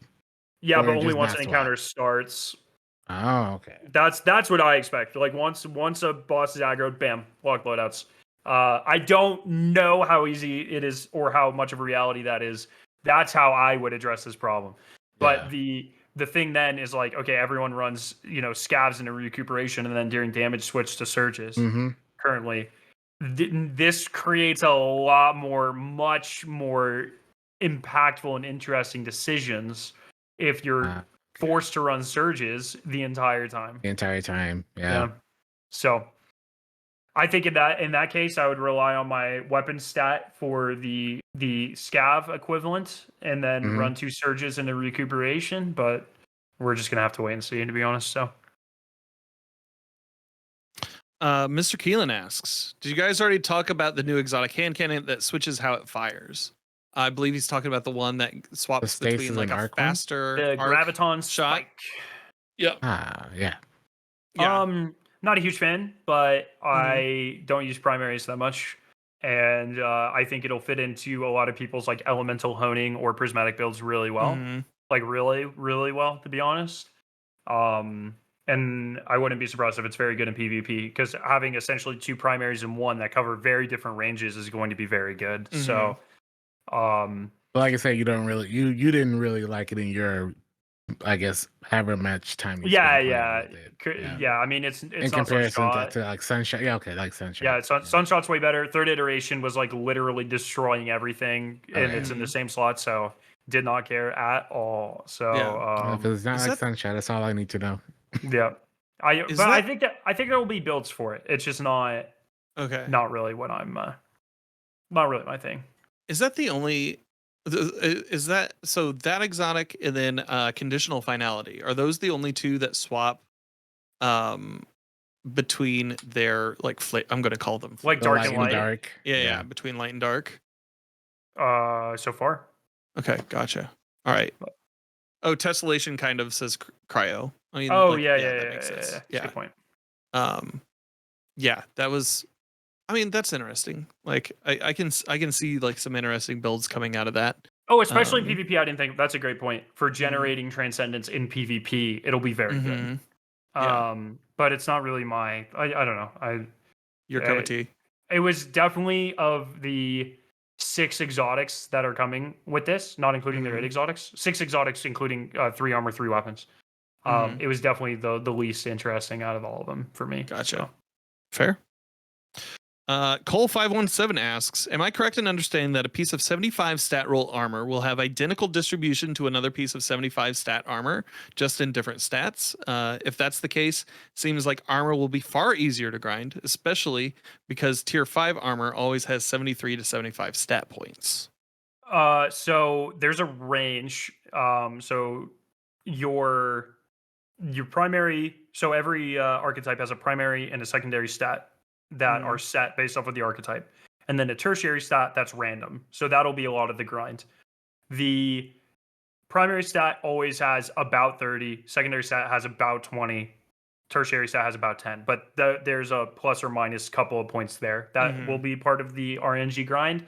And then your tier 5 armor, which is what you have to get to have stats that high, also has a tuning slot that allows you to take -5 of a specific stat that is rolled as RNG when the armor drops. So it'll like be like, okay, you can take -5. It has to be from intellect, but you can put it into any other stat or whatever. So that'll be part of the grind as well. So those 3 things make up the grind that makes tier 5 armor different every time it drops. I do think on average it'll be easier to get a good build, like a 9 out of 10 build. But if you want that 10 out of 10 build, the depth is a lot more in the 3.0 system than the 2.0 system. That's where the chase is. Yeah, exactly. Indecision Sean asks, adjacent to the topic, do y'all feel Prismatic is being left to sort of languish, like stuff does too often? I would have loved new chases unlocks over time. Tyson answered this sort of question in Mac's interview with him. Okay. They definitely want to do more with Prismatic. They don't have a timeline to report on that yet, but it sounds like they're very, very, like in the hopefully shorter-ish term, next few expansions, very interested in doing more Strand and Stasis supers, and then they are very interested in expansions on Prismatic as well. Whether that be through new exotic class items or new abilities or whatever. So yeah. Sean goes on to clarify. I'm just talking about nerfs being undone, but still on the horizon. As a void, nothing manacles main. I would love to see Scatter become available for Prismatic. I understand the balancing issues, but figured once a year or so wasn't unreasonable to want more unlocked. I totally agree. I think it's hard because they have a very limited amount that they can bring in, and they also, part of the incentive of using other, like the normal subclasses over Prismatic, is the stuff that isn't available. And so the more they pull into Prismatic, the more you make all of those other subclasses irrelevant.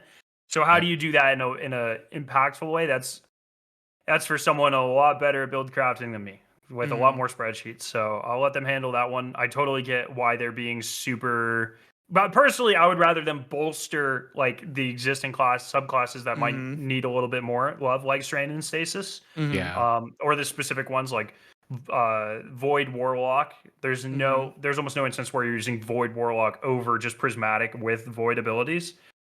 So I would really like to see them kind of bolster some of that stuff more than Prismatic, because I think Prismatic, even nerfed, is still most of the time far and away better than most of your regular subclasses. So I didn't think that they were going to keep building up on Prismatic. I thought it was just going to be like that jack of all trades type of class for a lot of people. And if you wanted to dive more deeply into like certain verbs, got to go to the originals. But yeah. I totally agree. And I think they once again address this additionally in that Macdix interview with Tyson Green, which I highly recommend watching. It's very good. Where Tyson, when Mac asks this, Tyson says, yeah, we've talked about some of the stuff. We've also talked about maybe an entirely new exotic class item with a new set of perks on it. So nothing to report, nothing concrete, obviously. But it sounds like they'd probably go down that road initially, which, I mean, if you think about it, 64 perk combinations on a new exotic class item adds a lot more build potential than another grenade or whatever. So yeah, fair enough.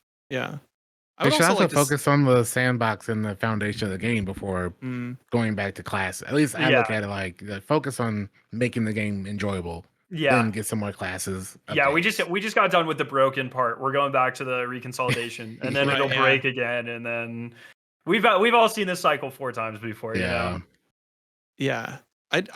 I want to like their change with bolt charge for Arc, I think was massive for huge. that. For that, well, huge with the artifact. I'm worried about it once the artifict's gone, because you're losing like 60% of the damage and the healing aspect of it. Yeah. So it's like, we'll see. Yeah. Did you play around with any of that while you were there? No. Okay. I put on my comfort. Prismatic type. for the campaign, I was on movement warlock because I'm a movement kid at heart, and I like well skating, and I like doing all of that. Icarus Dash Heat Rises Eager Edge.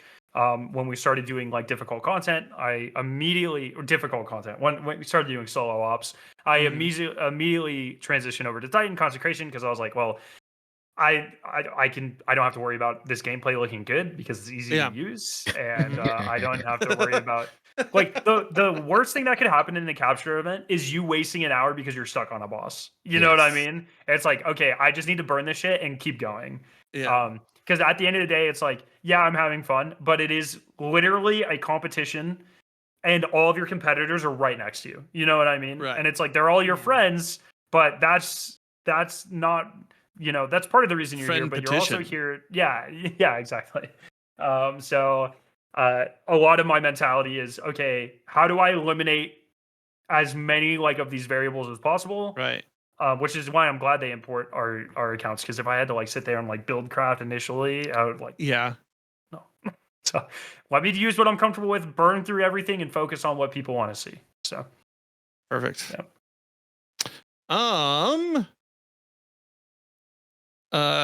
6God026 asks, how much time is everyone going to spend week 1 exploring and testing versus leveling for the raid?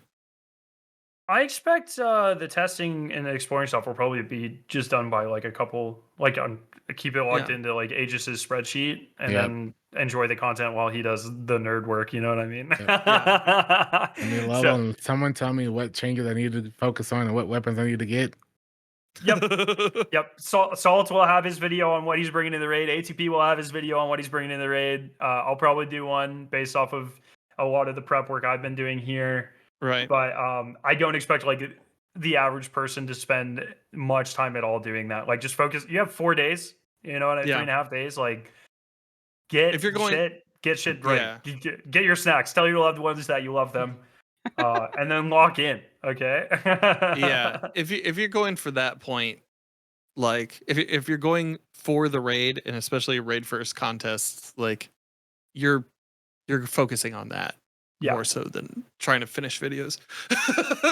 There's more efficient way to discover that information, and it's not you. Likely, it's not you sitting in the firing. Well, the firing range won't even be available pre-raid. Yeah, it's not you sitting in patrol looking at numbers. It's digesting everyone else's opinions and then making your own decisions based off of that. So Jagmaster asked an interesting question that also kind of ties into that. Do you think contest screen covering will be addressed? No, not at all. I don't think Bungie cares at all. I'm surprised anyone cares at all, to be honest. If you don't like it, don't watch the stream. So I don't know what to tell you. Like, it's such a hard thing from a competitor standpoint and from a viewer. If you're a competitor, I don't care. It might suck from a viewer standpoint, but like, if one person does it, everyone's going to do it. It's just kind of how it is. I know, talking to a lot of teams, like a lot of teams did not like the heat that they caught for it and are not going to be doing it anymore. So congratulations, Reddit, on bullying them out of it. But it's like, look, man, you choose the URL you type in. I don't know what to tell you. Like, like I don't really, it's interesting. Sure, Sammy, what's going on?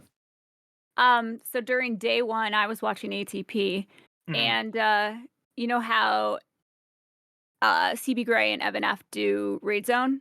Yep. Well, they were watching a whole bunch of other streamers, and I was like, guys, ATP's team figured out I just forgot the 4th encounter. Verity. I forgot the name of it. Yeah. I'm like, they figured out Verity. And Evan was like, who? ATP, are you sure? And I'm like, yeah, no, they figured it out. We can hear the sounds, and I've heard rumors about it. You can't see it though. But then he ended up focusing on it, and all they saw was just a black screen.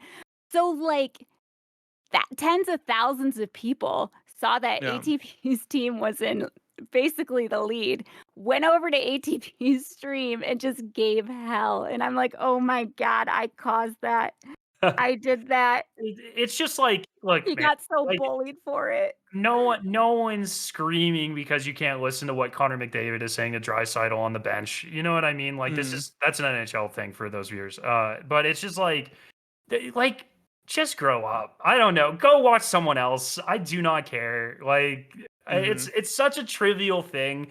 Go fucking donate to your favorite charity or go work in a soup kitchen or go help disaster relief. Like if you're really that concerned about how you're spending, It's just a game as well. it's just a game. It's just a game.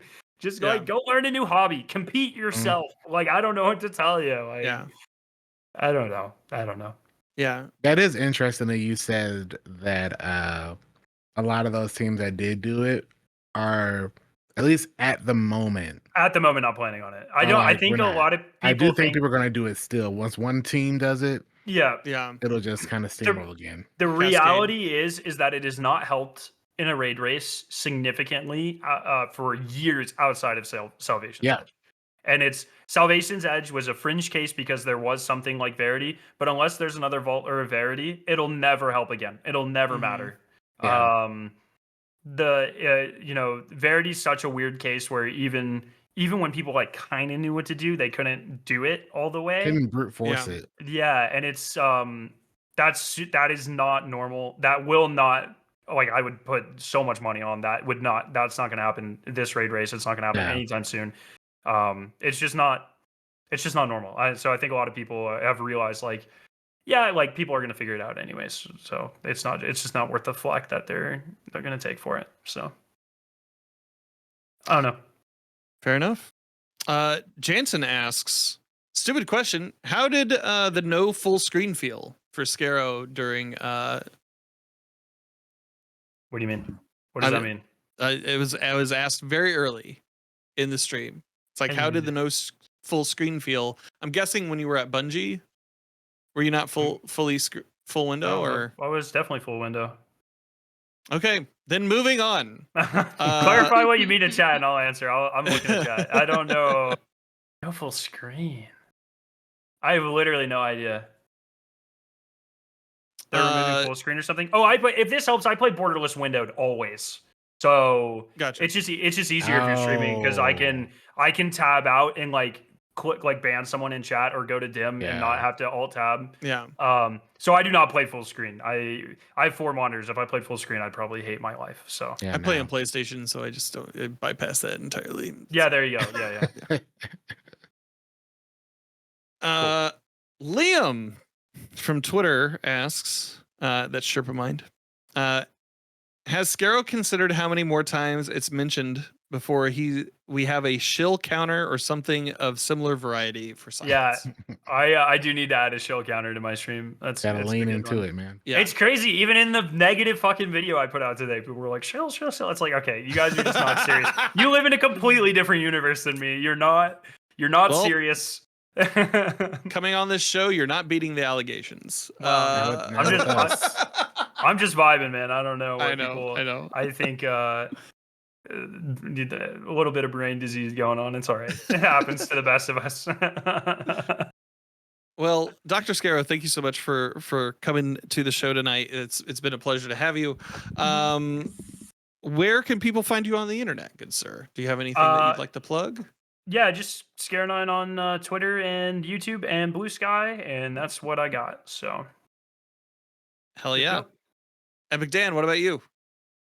Yeah, you can find me on the Twitch doing all the ultimatums at twitch.tv Epic Dan. Find me on Blue Sky, Twitter, TikTok, and YouTube. Asefa. Pretty much Blue Sky. That's pretty much the only thing I keep now. So Asefa on Blue Sky, pretty much the same name. Perfect. Sammy. I'm Sammy Cat on Twitter, YouTube, as well as Blue Sky. And then I am Sammy Cat Plays. Wait, did I say Twitch or Twitter?